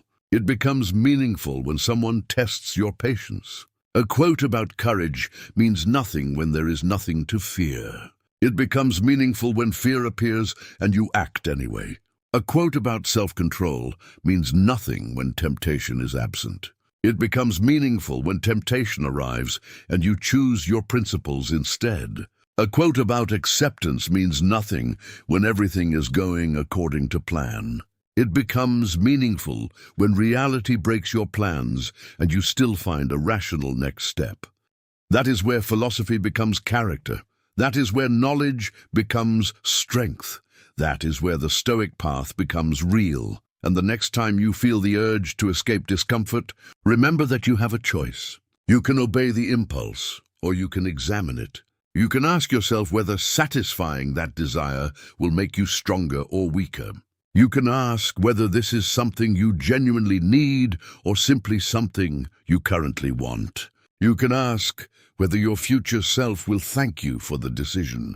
You can ask what Epictetus would consider within your control.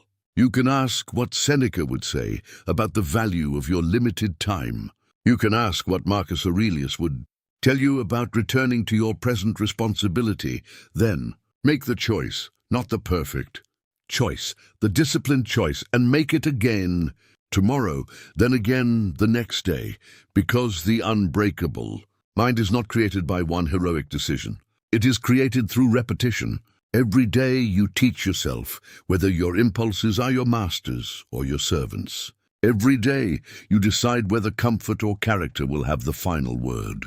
Every day you either strengthen your dependence on the external world or strengthen your ability to govern yourself within it. And eventually, when life becomes difficult, you will discover that you have changed. The situation may be almost as difficult as before, but you are no longer the same person facing it. You have more patience, more clarity, more discipline, more perspective, more courage, more control over your reactions. You understand that discomfort does not mean disaster. You understand that rejection does not mean worthlessness. You understand that uncertainty does not require panic. You understand that loneliness does not mean abandonment. You understand that failure does not mean the end. You have learned to remain standing, and perhaps that is the ultimate meaning of being unbreakable. Not that life can never knock you down, but that you refuse to remain down. Not that you never experience weakness, but that weakness becomes something you train. Not that you never lose, but that loss cannot take your principles from you. Not that you never suffer, but that suffering does not get to decide the person you become. The world will continue changing. People will continue coming and going. Your circumstances will rise and fall. Your emotions will fluctuate. Your plans will sometimes fail. But within all of that movement, there can be something steady, the person you choose to be. That person is your responsibility. Build them carefully. Build them patiently. Build them every day. And when the world eventually asks whether you are strong enough to endure what comes next, you will not need to shout an answer. Your character will answer for you. There comes a point on the Stoic path when you realize that becoming unbreakable is not simply about learning how to survive difficult moments. It is about learning how to live correctly when nothing dramatic is happening, because your character is not built during the crisis alone, but in the thousands of ordinary decisions that prepare you for it. Welcome back to Diary Stoic, and if you have been following this journey from the beginning, understand that every lesson has been leading toward the same principle. Your external circumstances may influence your life, but they do not have to govern your character. Epictetus taught us to distinguish between what belongs to our control and what does not. Seneca reminded us that our time is constantly being spent, and Marcus Aurelius repeatedly brought his attention back to the responsibility of the present moment. These teachings are not merely historical ideas. They are challenges to the modern person who constantly feels distracted, pressured, compared, rushed, and emotionally pulled in 100 different directions. And if you want to continue exploring this deeper approach to mental discipline, remember the book Estoicismo Prohibido, El arte de una mente indomable, available through Hotmart. The book can serve as an additional resource for understanding the development of a disciplined and resilient mind. But remember that the real value is not in possessing knowledge. It is in transforming knowledge into conduct. You can hear thousands of Stoic quotes, read every page of a philosophy book, and still remain exactly the same if you refuse to practice what you understand. The Stoics were not interested in creating collectors of quotations. They wanted human beings capable of governing themselves. One of the most important changes that occurs when you genuinely begin practicing Stoicism is that you stop expecting life to be fair according to your personal definition of fairness. This does not mean that injustice does not exist. It does not mean that you should tolerate wrongdoing or become indifferent to the suffering of others. It means that you understand something uncomfortable. Reality has never promised to distribute outcomes according to your preferences. You can do everything correctly and still lose. You can work hard and still be overlooked. You can be loyal and still be betrayed. You can tell the truth and still be misunderstood. You can prepare carefully and still encounter circumstances you could never have predicted. This is not evidence that discipline is useless. It is evidence that discipline was never supposed to guarantee an outcome. Your responsibility is to control what belongs to you. Your intentions, your decisions, your effort, your conduct, and your response. The outcome belongs partly to forces beyond you. Once you understand this, you stop treating every unfavorable result as a personal injustice. You begin asking a more useful question. Did I act according to my principles? If the answer is yes, then even an unwanted outcome cannot completely defeat you, because the most important part of your conduct remained intact. This is one of the great differences between a person controlled by outcomes and a person governed by principles. The outcome-dependent person says, I will remain disciplined if I know it will work. The Stoic says, I will remain disciplined because discipline is the right response. The outcome-dependent person says, I will be honest if honesty benefits me. The Stoic says, I will be honest because honesty belongs to the character I am trying to build. The outcome-dependent person says, I will be kind if people appreciate me. The Stoic says, I will treat people according to virtue even when there is no guarantee of recognition. This is a much more demanding standard because it removes the reward as the reason for doing what is right. You begin doing the right thing because you have decided what kind of person you want to be. Consider what happens when you stop asking whether your actions will always produce the result you want and start asking whether they are worthy of the person you want to become. You train because you value discipline, not because every workout guarantees a perfect body. You work because you value responsibility, not because every effort guarantees promotion. You speak honestly because you value integrity, not because honesty guarantees that people will like you. You forgive because you refuse to carry unnecessary hatred, not because forgiveness guarantees reconciliation. You walk away from destructive situations because you value dignity, not because leaving guarantees immediate happiness. Your actions become less fragile because they no longer depend entirely on external rewards. This is where forgiveness can also become a form of freedom. Forgiveness does not mean forgetting. It does not mean trusting someone again. It does not mean removing consequences. It does not mean saying that harmful behavior was acceptable. Forgiveness in the Stoic sense, can mean refusing to allow another person's wrongdoing to permanently control your inner world. You can remember the lesson without carrying the poison. You can establish boundaries without maintaining hatred. You can learn from betrayal without becoming permanently suspicious of everyone. You can move forward without pretending the past never happened. Marcus Aurelius repeatedly reminded himself that people often act from ignorance. This does not excuse harmful behavior, but it can change how you interpret it. People may act badly because of fear, insecurity, confusion, selfishness, or poor judgment. You do not have to approve of their actions to understand that they are human beings operating from their own limited perspective. This understanding can reduce the instinct to personalize everything. Someone's cruelty may reveal more about their character than yours. Someone's inability to appreciate you may reflect their limitations rather than your value. Someone's rejection may simply mean that their preferences do not align with yours. Not every negative outcome is a verdict on who you are. This is especially important when you are rejected. Rejection can feel like a judgment of your entire identity because the ego interprets no as you are not enough. But one person's decision cannot logically establish your total worth.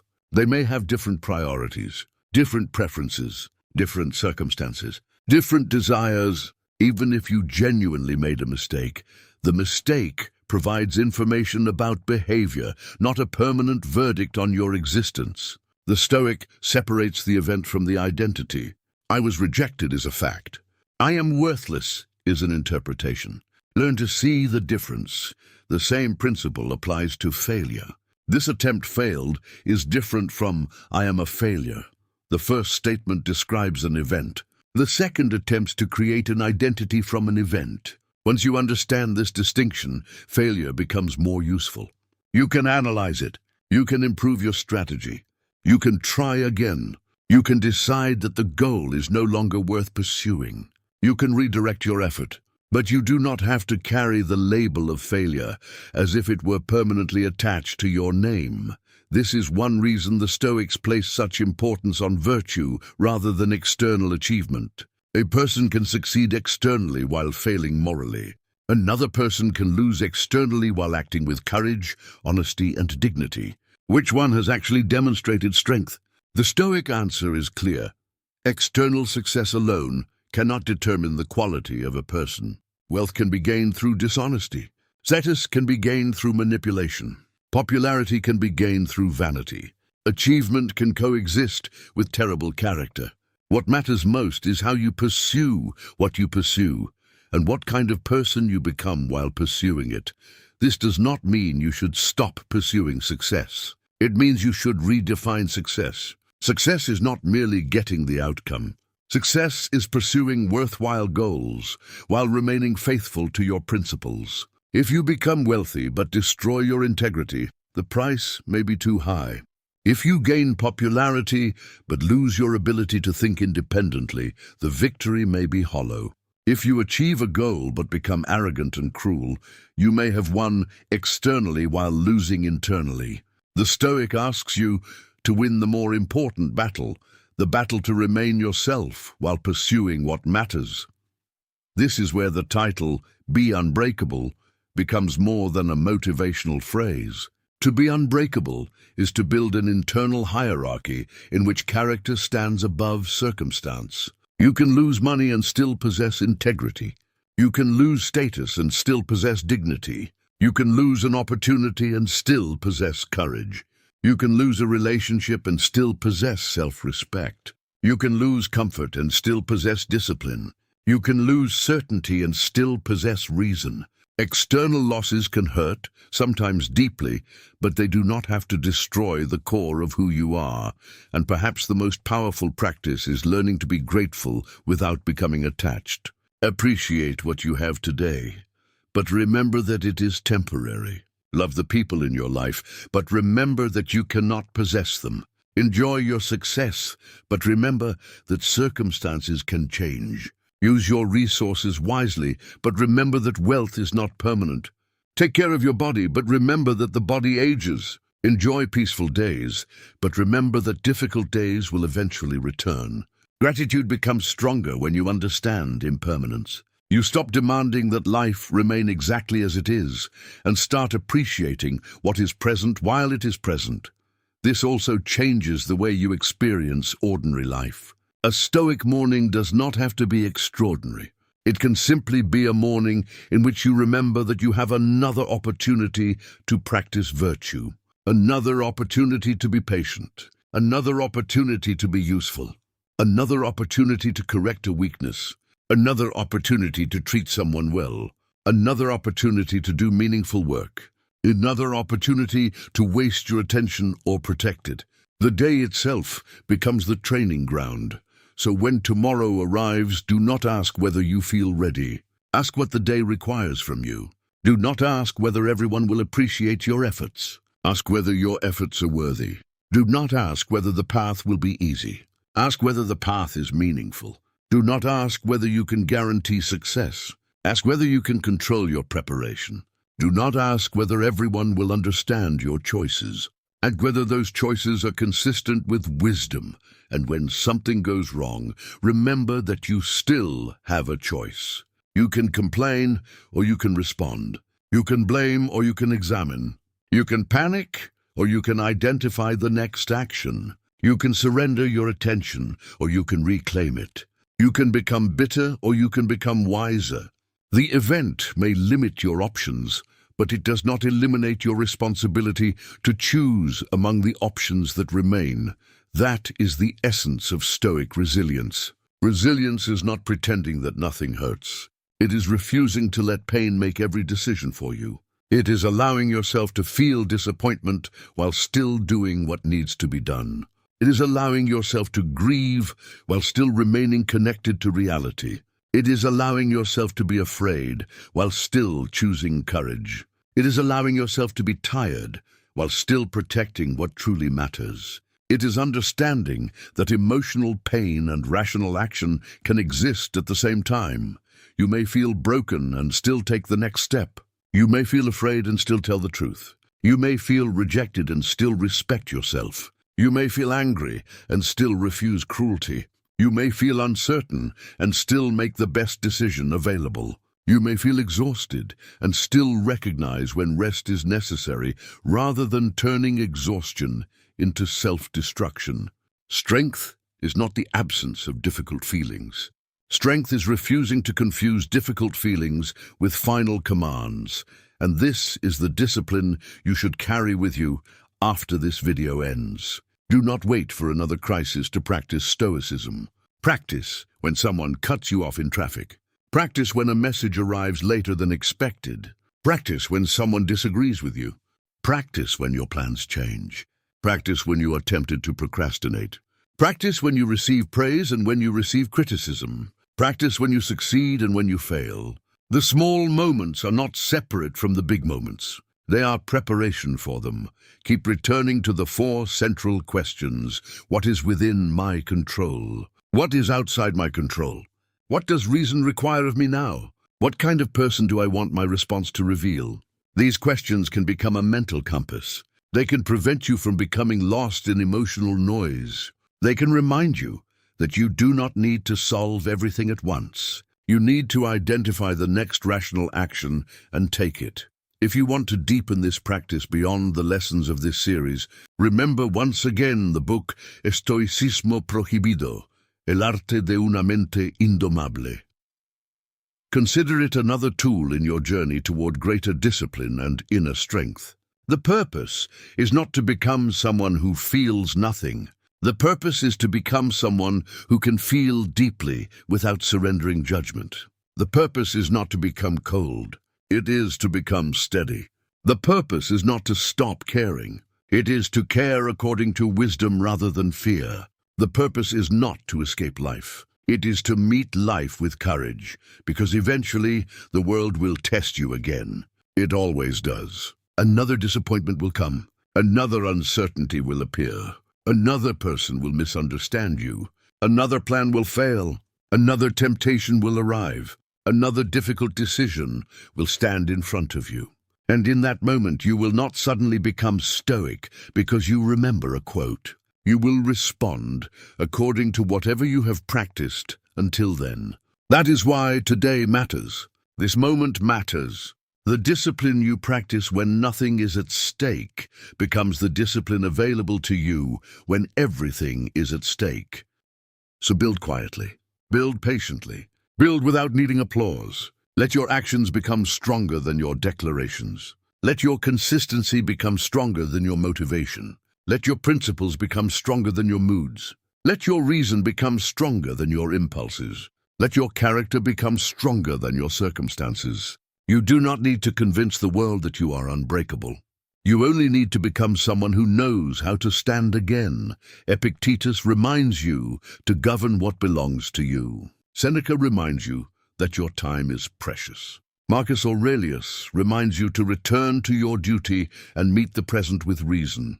Their voices have survived centuries because the human struggle has not disappeared.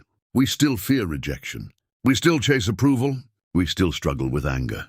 We still waste time. We still desire control over what cannot be controlled. We still fear loss. We still postpone the life we claim to value. But that also means their wisdom remains available to us. The same human weaknesses that existed thousands of years ago can still be trained today. And perhaps that is the final lesson of this part. Stop waiting for life to become easier before becoming stronger. Stop waiting for perfect circumstances before becoming disciplined. Stop waiting for everyone to understand before trusting your principles. Stop waiting for certainty before taking responsible action. Stop waiting for motivation before doing meaningful work. Stop waiting for the past to change before accepting it. Stop waiting for another person to give you closure before moving forward. Stop waiting for the world to guarantee your peace. Begin where you are. Use what you have. Control what you can. Accept what you cannot. Practice virtue in the next decision and then do it again, because an unbreakable mind is not created in a single moment of inspiration. It's created through thousands of moments in which you choose not to surrender your judgment, your dignity, your discipline, or your character. The world may take things from you. It may change your plans. It may challenge your patience. It may disappoint you. It may force you to begin again. But if you have trained yourself properly, there will always remain something that circumstances cannot take unless you willingly surrender it. Your ability to choose the kind of person you will be, that is the freedom the Stoics were trying to teach. That is the strength you are building, and that is what it truly means to be unbreakable. There is a final lesson you must understand if you truly want to become unbreakable. Eventually, you must stop looking for strength somewhere outside yourself and accept the responsibility of building it within. Welcome back to Diary Stoic. We have traveled through the discipline of controlling your reactions, accepting what you cannot change, resisting the need for approval, confronting discomfort, protecting your attention, and building a character that does not collapse simply because circumstances become difficult. But all of these lessons lead toward one final realization. Stoicism is not about becoming invulnerable to life. It is about becoming responsible for the person you are within life. Epictetus, Seneca, and Marcus Aurelius did not promise that the Stoic would never experience loss, fear, grief, failure, humiliation, uncertainty, or pain. They understood that these are part of being human. What they demanded was something more difficult and more meaningful, that you refuse to surrender your judgment and your virtue simply because life becomes difficult. That is the final meaning of being unbreakable. It is not that nothing can hurt you. It is that pain does not get the final word about who you become. Think about everything you have allowed to determine your emotional state in the past. Someone's opinion could change your confidence. Someone's rejection could change how you saw yourself. A failed plan could change your entire mood. A financial problem could make you believe your future was destroyed. A difficult conversation could occupy your mind for days. A mistake could become a reason to attack yourself. A delay could feel like a disaster.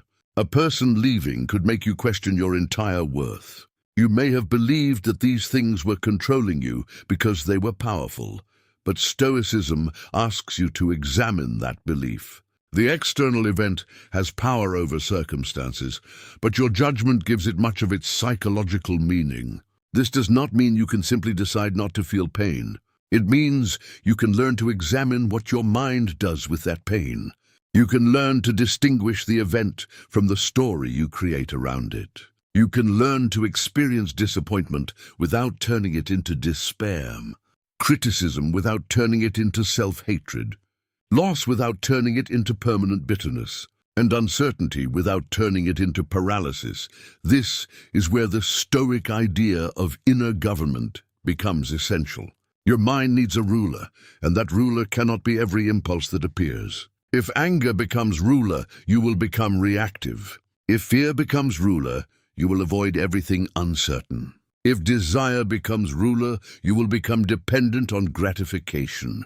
If approval becomes ruler, you will become a servant of other people's opinions.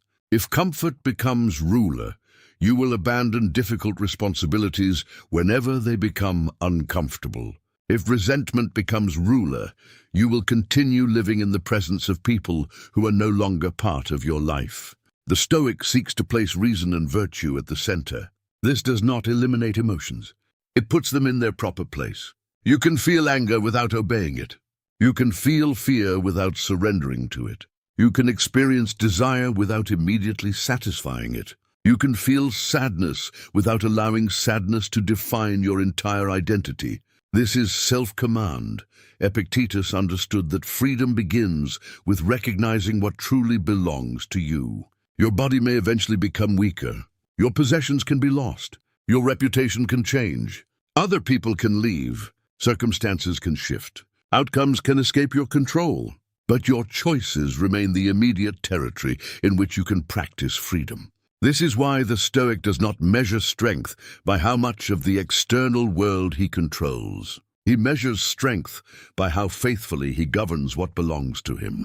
If you cannot control the result, control the preparation. If you cannot control another person's opinion, control your conduct. If you cannot control the past, control what you learn from it. If you cannot control the future, control what you do today. If you cannot control another person's behavior, control the boundaries you establish and the way you respond. This is not a small philosophy. It's a complete change in where you place responsibility. And responsibility is not punishment. Responsibility is power. The moment you stop waiting for the world to change before you can become peaceful, you reclaim your agency. The moment you stop requiring another person to apologize before you can move forward, you reclaim your agency. The moment you stop requiring everyone to understand you before you trust your own principles, you reclaim your agency. The moment you stop requiring certainty before taking action, you reclaim your agency. The Stoic does not say, "Everything is my fault." The Stoic says, "What part of this situation belongs to me?" That question is far more rational. You may not have caused the situation, but there is almost always something about your response that deserves your attention. This is especially powerful during adversity. When life hurts, the mind naturally asks, "Why me?" But the Stoic asks, "Why not me?" Not as an expression of pessimism, but as an acceptance of reality. Why should you be exempt from uncertainty when every human being experiences it? Why should you be exempt from loss when everything external is temporary? Why should you be exempt from criticism when other people have their own judgments? Why should you be exempt from failure when learning and effort naturally involve mistakes? Once you stop believing that difficulty is evidence that life has singled you out for punishment, adversity becomes less personal. It becomes part of the human condition. And when you stop taking every difficulty personally, you gain enormous psychological space to decide what to do next. Seneca's writings repeatedly return to the idea that we often make suffering worse through anticipation. We imagine future disasters, construct entire tragedies in our minds, and suffer emotionally before reality has even arrived. This is one of the great challenges of modern life, because technology allows us to remain permanently exposed to information about everything that could go wrong. The mind can become trapped in an endless cycle of prediction. What if this happens? What if they leave? What if I fail? What if people laugh? What if I lose everything? What if tomorrow is terrible? But the Stoic asks a different question. Is there something I can reasonably do about this possibility right now? If yes, act. If no, return to the present. You do not need to solve imaginary problems. You need to handle real responsibilities. This does not mean becoming careless about the future. The Stoic prepares. Preparation is rational. Obsession is not. Save money when you can. Develop your skills. Take care of your body. Maintain relationships responsibly. Plan for difficulties. Think ahead. But once reasonable preparation has been made, release the fantasy that you can guarantee the outcome. You cannot. There will always be variables beyond your control. Wisdom is not demanding certainty where certainty is impossible. Wisdom is becoming capable of acting responsibly under uncertainty. That principle can transform your relationship with fear. Fear often demands certainty before action. It says, do not move until you know that everything will work, but certainty rarely arrives. Courage therefore becomes the willingness to act responsibly without possessing complete knowledge of the outcome. This does not mean acting recklessly. Courage is not the absence of caution. It is the refusal to allow fear to become the sole decision-maker. You gather the information available. You evaluate the risk. You consider the consequences. Then, if action is appropriate, you act. This is how you should approach the decisions you have been postponing. Perhaps there is a conversation you need to have. Perhaps there is a habit you need to abandon. Perhaps there is a project you need to begin. Perhaps there is a relationship you need to reconsider. Perhaps there is an apology you need to make. Perhaps there is a boundary you need to establish. You may never feel completely ready. Do not make readiness a requirement. Ask what reason requires, then move. The Stoic does not wait for fear to disappear before acting. He learns to act while fear is present, and when failure comes, because eventually some form of failure will come, remember that the failure is not the opposite of the journey. It is part of the journey. The person who never fails may simply be someone who never attempts anything difficult. If you pursue meaningful goals, you will encounter setbacks. You will make wrong decisions. You will underestimate difficulties. You will trust the wrong person. You will waste time. You will sometimes lose. What matters is what you do with the information. If failure examined honestly can become a teacher, a failure denied becomes a pattern. A failure turned into identity becomes a prison. Marcus Aurelius understood the importance of returning to the task. You make a mistake and then you return. You lose your temper and then you return. You become distracted and then you return. You experience fear and then you return. You lose someone and eventually you return to the responsibilities still present in your life. Returning does not mean forgetting what happened. It means refusing to let one event consume everything that comes after it. Life continues asking something of you. There are people who still need your kindness. There are responsibilities that still require your attention. There are opportunities to practice virtue that exist even after disappointment. This is one of the hardest lessons about grief and loss. When something important disappears, part of you wants the world to stop.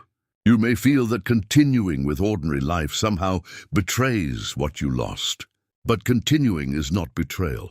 Continuing is part of being alive. You can carry the memory of someone without abandoning the life you still possess. You can honor what mattered without becoming permanently trapped in the moment it ended. The Stoic understands that love and impermanence are not enemies. In fact, the awareness that things are temporary can deepen appreciation. You value the person because they are here now. You value the moment because it will not last forever. You value your life because it is finite. This awareness should not make you afraid to love. It should make you more present while loving. Do not spend every moment of a good relationship worrying about how it might end. Do not destroy today's peace by rehearsing tomorrow's loss. Be grateful for what exists now. Speak with people while you have the opportunity. Express appreciation. Pay attention. Put the phone away sometimes. Listen. Be present. Seneca understood the preciousness of time, and this lesson becomes especially powerful when applied to relationships. You cannot recover wasted years. You cannot replay an ordinary evening once it has passed. The person sitting across from you today may not always be there. Treat the moment accordingly, but Stoicism also teaches you not to cling. Love deeply without demanding permanence. Appreciate without possessing. Give without making your generosity dependent on repayment. Be loyal without abandoning reason. Forgive without surrendering boundaries. This balance is difficult, but it is a mature form of emotional strength. You can care deeply and still recognize that everything external is subject to change. The same principle applies to success. When you finally achieve something you worked for, enjoy it, but do not make the mistake of believing that achievement has completed you. There will always be another goal. If your identity depends on constant achievement, you will become addicted to progress and terrified of stillness. The Stoic enjoys success while remembering that success is external. The deeper victory is remaining virtuous during the pursuit. If success makes you arrogant, it has revealed a weakness. If failure makes you worthless in your own eyes, it has revealed another weakness. The objective is to remain balanced in both situations. Praise can be as dangerous as criticism if you become dependent on it. When people praise you, your ego may begin demanding more. You start changing your behavior to preserve the image they have created. You become afraid of making mistakes because you are afraid of losing admiration. Eventually, you are no longer living according to your principles. You are protecting an image. The Stoic does not reject praise, but does not build identity upon it. Accept appreciation when it is sincere, but remember that the opinion of others is external. Your responsibility remains your conduct. This is why humility and strength belong together. A truly strong person does not need to pretend to know everything. They can say, "I do not know." They can ask for help. They can acknowledge a mistake. They can listen. They can change. Arrogance often appears strong but is fragile because it cannot tolerate correction. Humility appears quieter but is much more durable because it allows growth. Epictetus would not ask you to protect your ego. He would ask you to protect your ability to reason, and reason sometimes requires you to admit that you have been living incorrectly. Perhaps you have wasted years seeking approval. Perhaps you have allowed comfort to control your habits. Perhaps you have stayed too long in relationships that consistently violated your values. Perhaps you have spent too much time worrying about things outside your control. Perhaps you have neglected responsibilities because distraction was easier. Perhaps you have allowed anger to become part of your identity. Recognizing this can be painful, but pain is not the same as defeat. The moment you see a weakness clearly, you have gained the possibility of training it. Do not waste that moment by drowning in shame. Use it. Begin again. The Stoic does not need yesterday to have been perfect in order for today to be meaningful. You are allowed to become wiser after making mistakes. You are allowed to change your habits. You are allowed to stop being the person you have been. But you must accept that change requires action. A new identity cannot be built through intention alone. If you want to become disciplined, practice discipline. If you want to become calm, practice restraint.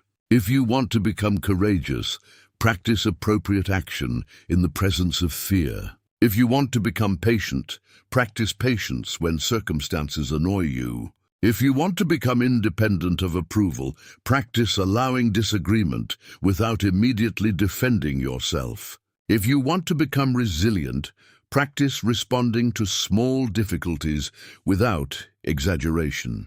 Your character is trained through repetition. This is why the final lesson of Estoicismo Prohibido, el arte de una mente indomable, should not simply be about feeling inspired. Let the book, the philosophy, and everything you have heard in this series become a mirror. Ask yourself where you are still dependent. Where does criticism control you? Where does comfort control you? Where does fear control you? Where does another person's behavior control you? Where does your desire for recognition control you? Where does your attachment to an outcome control you? These are not reasons to condemn yourself. They are areas for practice. The purpose of self-examination is not to prove that you are defective. It is to discover where you still have work to do. Seneca's writings repeatedly return to the idea that we often make suffering worse through anticipation. We imagine future disasters, construct entire tragedies in our minds, and suffer emotionally before reality has even arrived. This is one of the great challenges of modern life because technology allows us to remain permanently exposed to information about everything that could go wrong. The mind can become trapped in an endless cycle of prediction. What if this happens? What if they leave? What if I fail? What if people laugh? What if I lose everything? What if tomorrow is terrible? But the Stoic asks a different question. Is there something I can reasonably do about this possibility right now? If yes, act. If no, return to the present. You do not need to solve imaginary problems. You need to handle real responsibilities. This does not mean becoming careless about the future. The Stoic prepares. Preparation is rational. Obsession is not. Save money when you can. Develop your skills. Take care of your body. Maintain relationships responsibly. Plan for difficulties. Think ahead. But once reasonable preparation has been made, release the fantasy that you can guarantee the outcome. You cannot. There will always be variables beyond your control.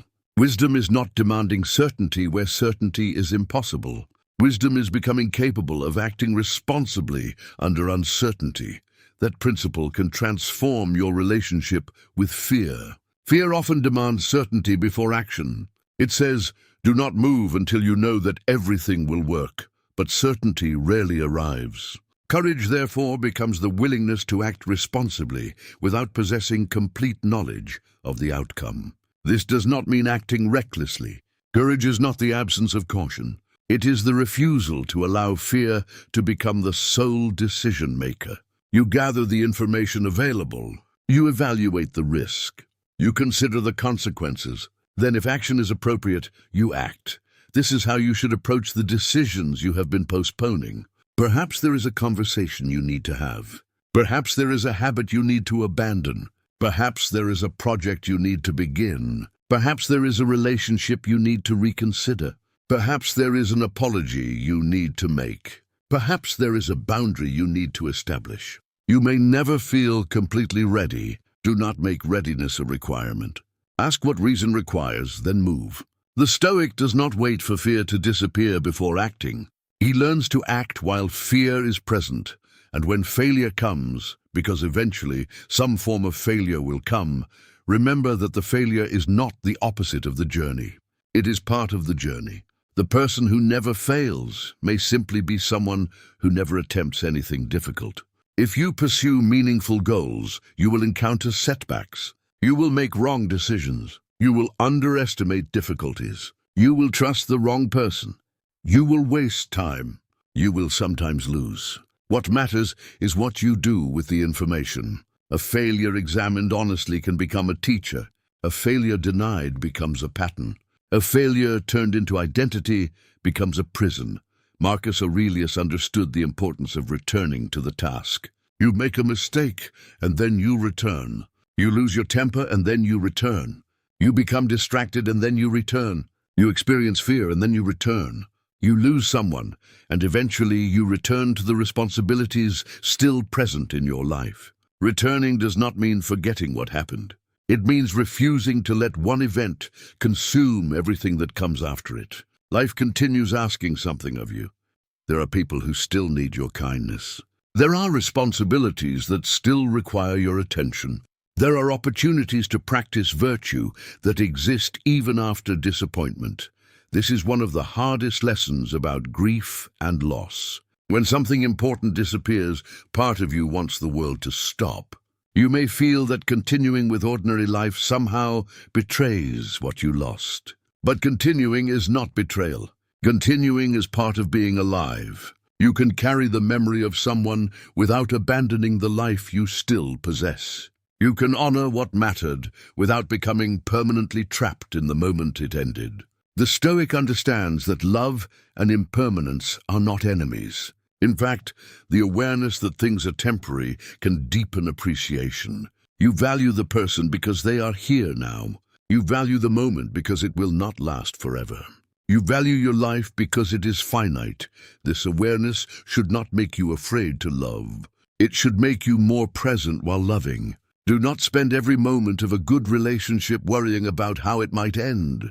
Do not destroy today's peace by rehearsing tomorrow's loss. Be grateful for what exists now. Speak with people while you have the opportunity. Express appreciation. Pay attention. Put the phone away sometimes. Listen. Be present. Seneca understood the preciousness of time, and this lesson becomes especially powerful when applied to relationships. You cannot recover wasted years. You cannot replay an ordinary evening once it has passed. The person sitting across from you today may not always be there. Treat the moment accordingly, but Stoicism also teaches you not to cling. Love deeply without demanding permanence. Appreciate without possessing. Give without making your generosity dependent on repayment. Be loyal without abandoning reason. Forgive without surrendering boundaries. This balance is difficult, but it is a mature form of emotional strength. You can care deeply and still recognize that everything external is subject to change. The same principle applies to success. When you finally achieve something you worked for, enjoy it. But do not make the mistake of believing that achievement has completed you. There will always be another goal. If your identity depends on constant achievement, you will become addicted to progress and terrified of stillness. The Stoic enjoys success while remembering that success is external. The deeper victory is remaining virtuous during the pursuit. If success makes you arrogant, it has revealed a weakness. If failure makes you worthless in your own eyes, it has revealed another weakness. The objective is to remain balanced in both situations. Praise can be as dangerous as criticism if you become dependent on it. When people praise you, your ego may begin demanding more. You start changing your behavior to preserve the image they have created.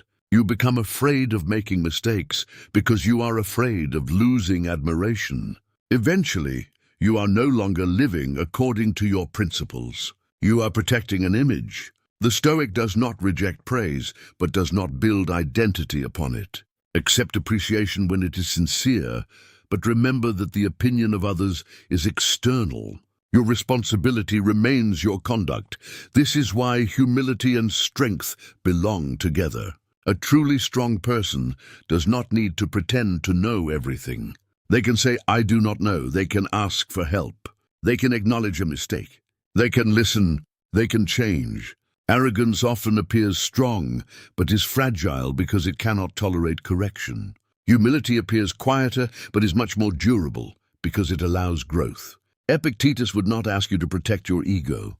He would ask you to protect your ability to reason, and reason sometimes requires you to admit that you have been living incorrectly. Perhaps you have wasted years seeking approval. Perhaps you have allowed comfort to control your habits. Perhaps you have stayed too long in relationships that consistently violated your values. Perhaps you have spent too much time worrying about things outside your control. Perhaps you have neglected responsibilities because distraction was easier. Perhaps you have allowed anger to become part of your identity. Recognizing this can be painful, but pain is not the same as defeat. The moment you see a weakness clearly, you have gained the possibility of training it. Do not waste that moment by drowning in shame. Use it. Begin again. The Stoic does not need yesterday to have been perfect in order for today to be meaningful. You are allowed to become wiser after making mistakes. You are allowed to change your habits. You are allowed to stop being the person you have been. But you must accept that change requires action. A new identity cannot be built through intention alone. If you want to become disciplined, practice discipline. If you want to become calm, practice restraint.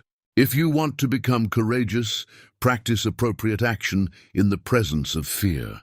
If you want to become patient, practice patience when circumstances annoy you. If you want to become independent of approval, practice allowing disagreement without immediately defending yourself. If you want to become resilient, practice responding to small difficulties without exaggeration. Your character is trained through repetition. This is why the final lesson of Estoicismo Prohibido, el arte de una mente indomable, should not simply be about feeling inspired.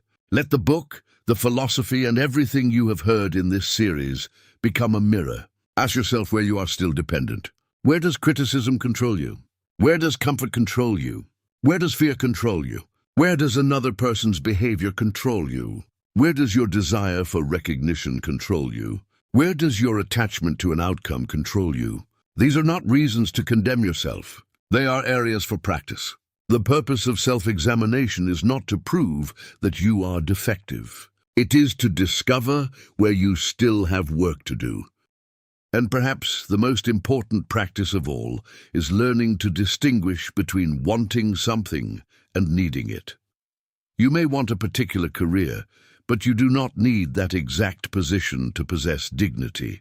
You may want a relationship, but you do not need one specific person to have value. You may want wealth, but you do not need unlimited wealth to live with integrity. You may want recognition, but you do not need applause to know whether you acted correctly. You may want certainty, but you do not need certainty to take the next rational step. This distinction creates freedom. Desire can remain, but desperation decreases. A person who can say, "I strongly prefer this, but I can survive without it," possesses a remarkable degree of independence. That person can negotiate without desperation, love without possession, work without constant validation, pursue without obsession, lose without completely collapsing. The Stoics were not trying to turn human beings into emotionless machines. They were trying to free them from slavery to uncontrolled desire, and that freedom is available in ordinary moments. You do not need a monastery. You do not need to escape society. You do not need to abandon ambition. You need practice. Practice when the traffic is slow. Practice when someone interrupts you. Practice when the email arrives late. Practice when someone criticizes you. Practice when you are tempted to procrastinate. Practice when you are praised. Practice when you are ignored. Practice when you succeed. Practice when you fail. Practice when you are alone. Practice when you are surrounded by people. Every moment can become training. Eventually you begin to notice something. The world has not necessarily become easier, but your relationship with difficulty has changed.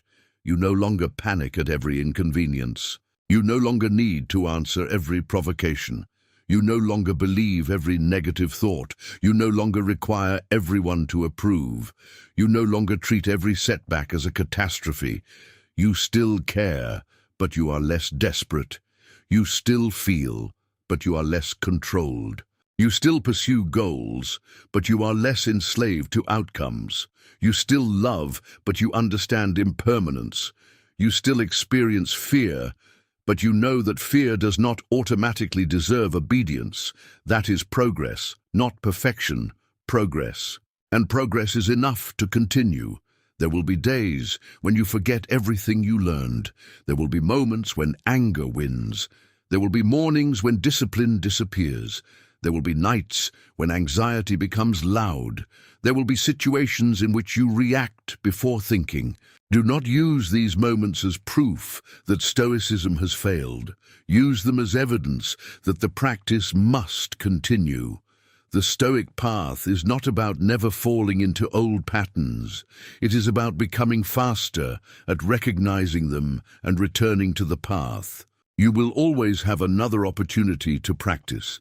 The next conversation, the next decision, the next temptation, the next disappointment, the next morning, the next moment.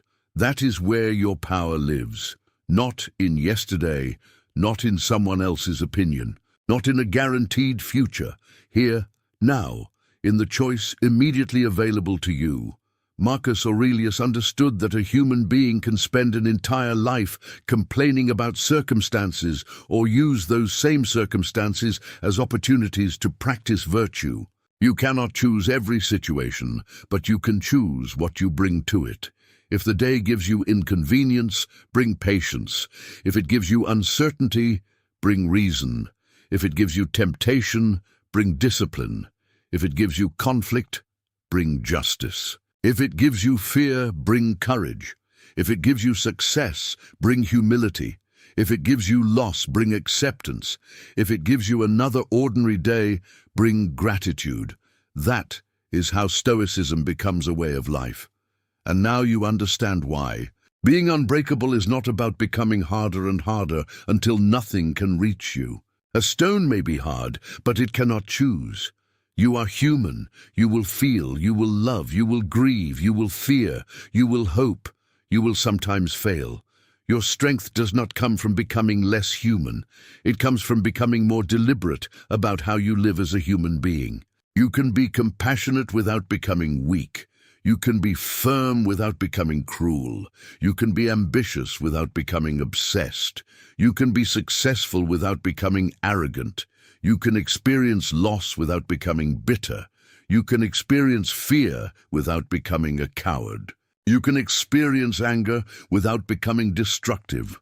You can experience sadness without abandoning your responsibilities. You can love deeply without trying to possess. You can forgive without forgetting the lesson. You can walk away without hatred.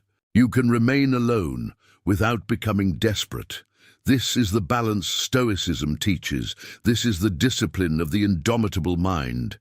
And perhaps, after everything we have explored, you can finally understand that your greatest battle was never against the world. The world was always going to be unpredictable. People were always going to change. Circumstances were always going to move beyond your control. The real battle was whether you would allow those things to determine your character. That battle is still yours, every day, and you win it through small choices. You win it when you refuse to react impulsively. You win it when you tell the truth. You win it when you keep your word. You win it when you accept what cannot be changed. You win it when you act where action is possible. You win it when you forgive without becoming foolish.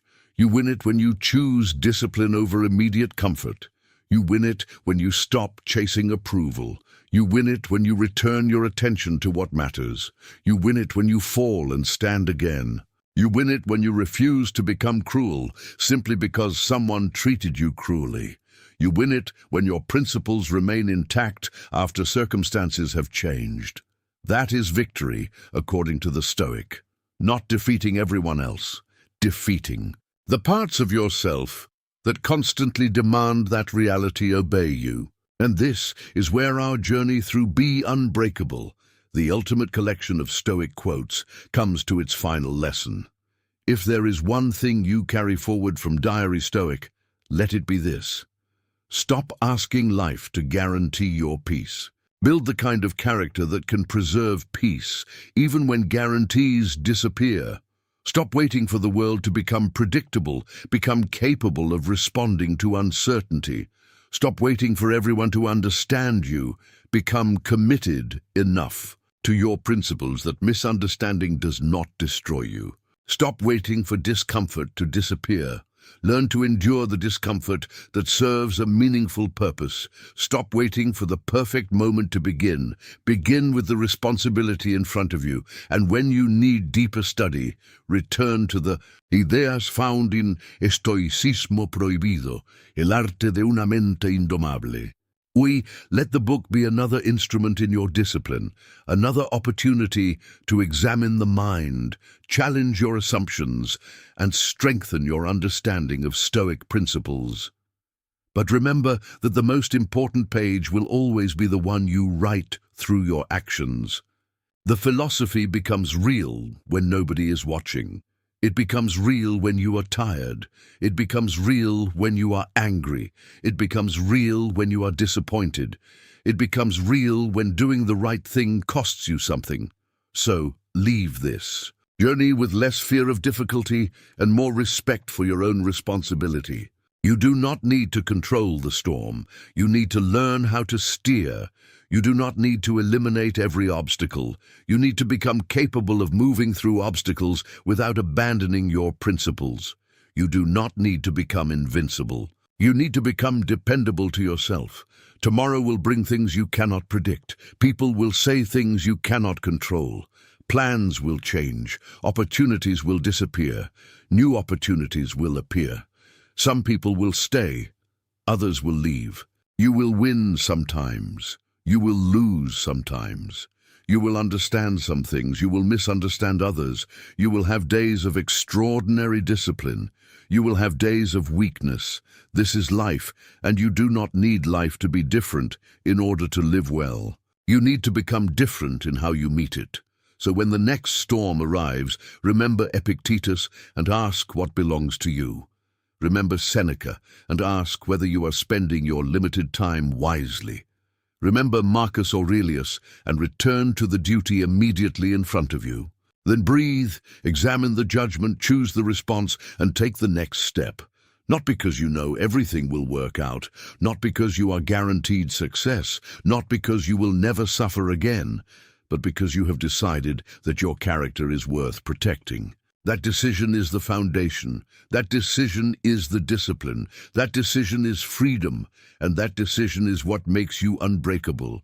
You may bend, you may stumble, you may fall, you may grieve, you may lose, but you can return again and again, until returning becomes your nature.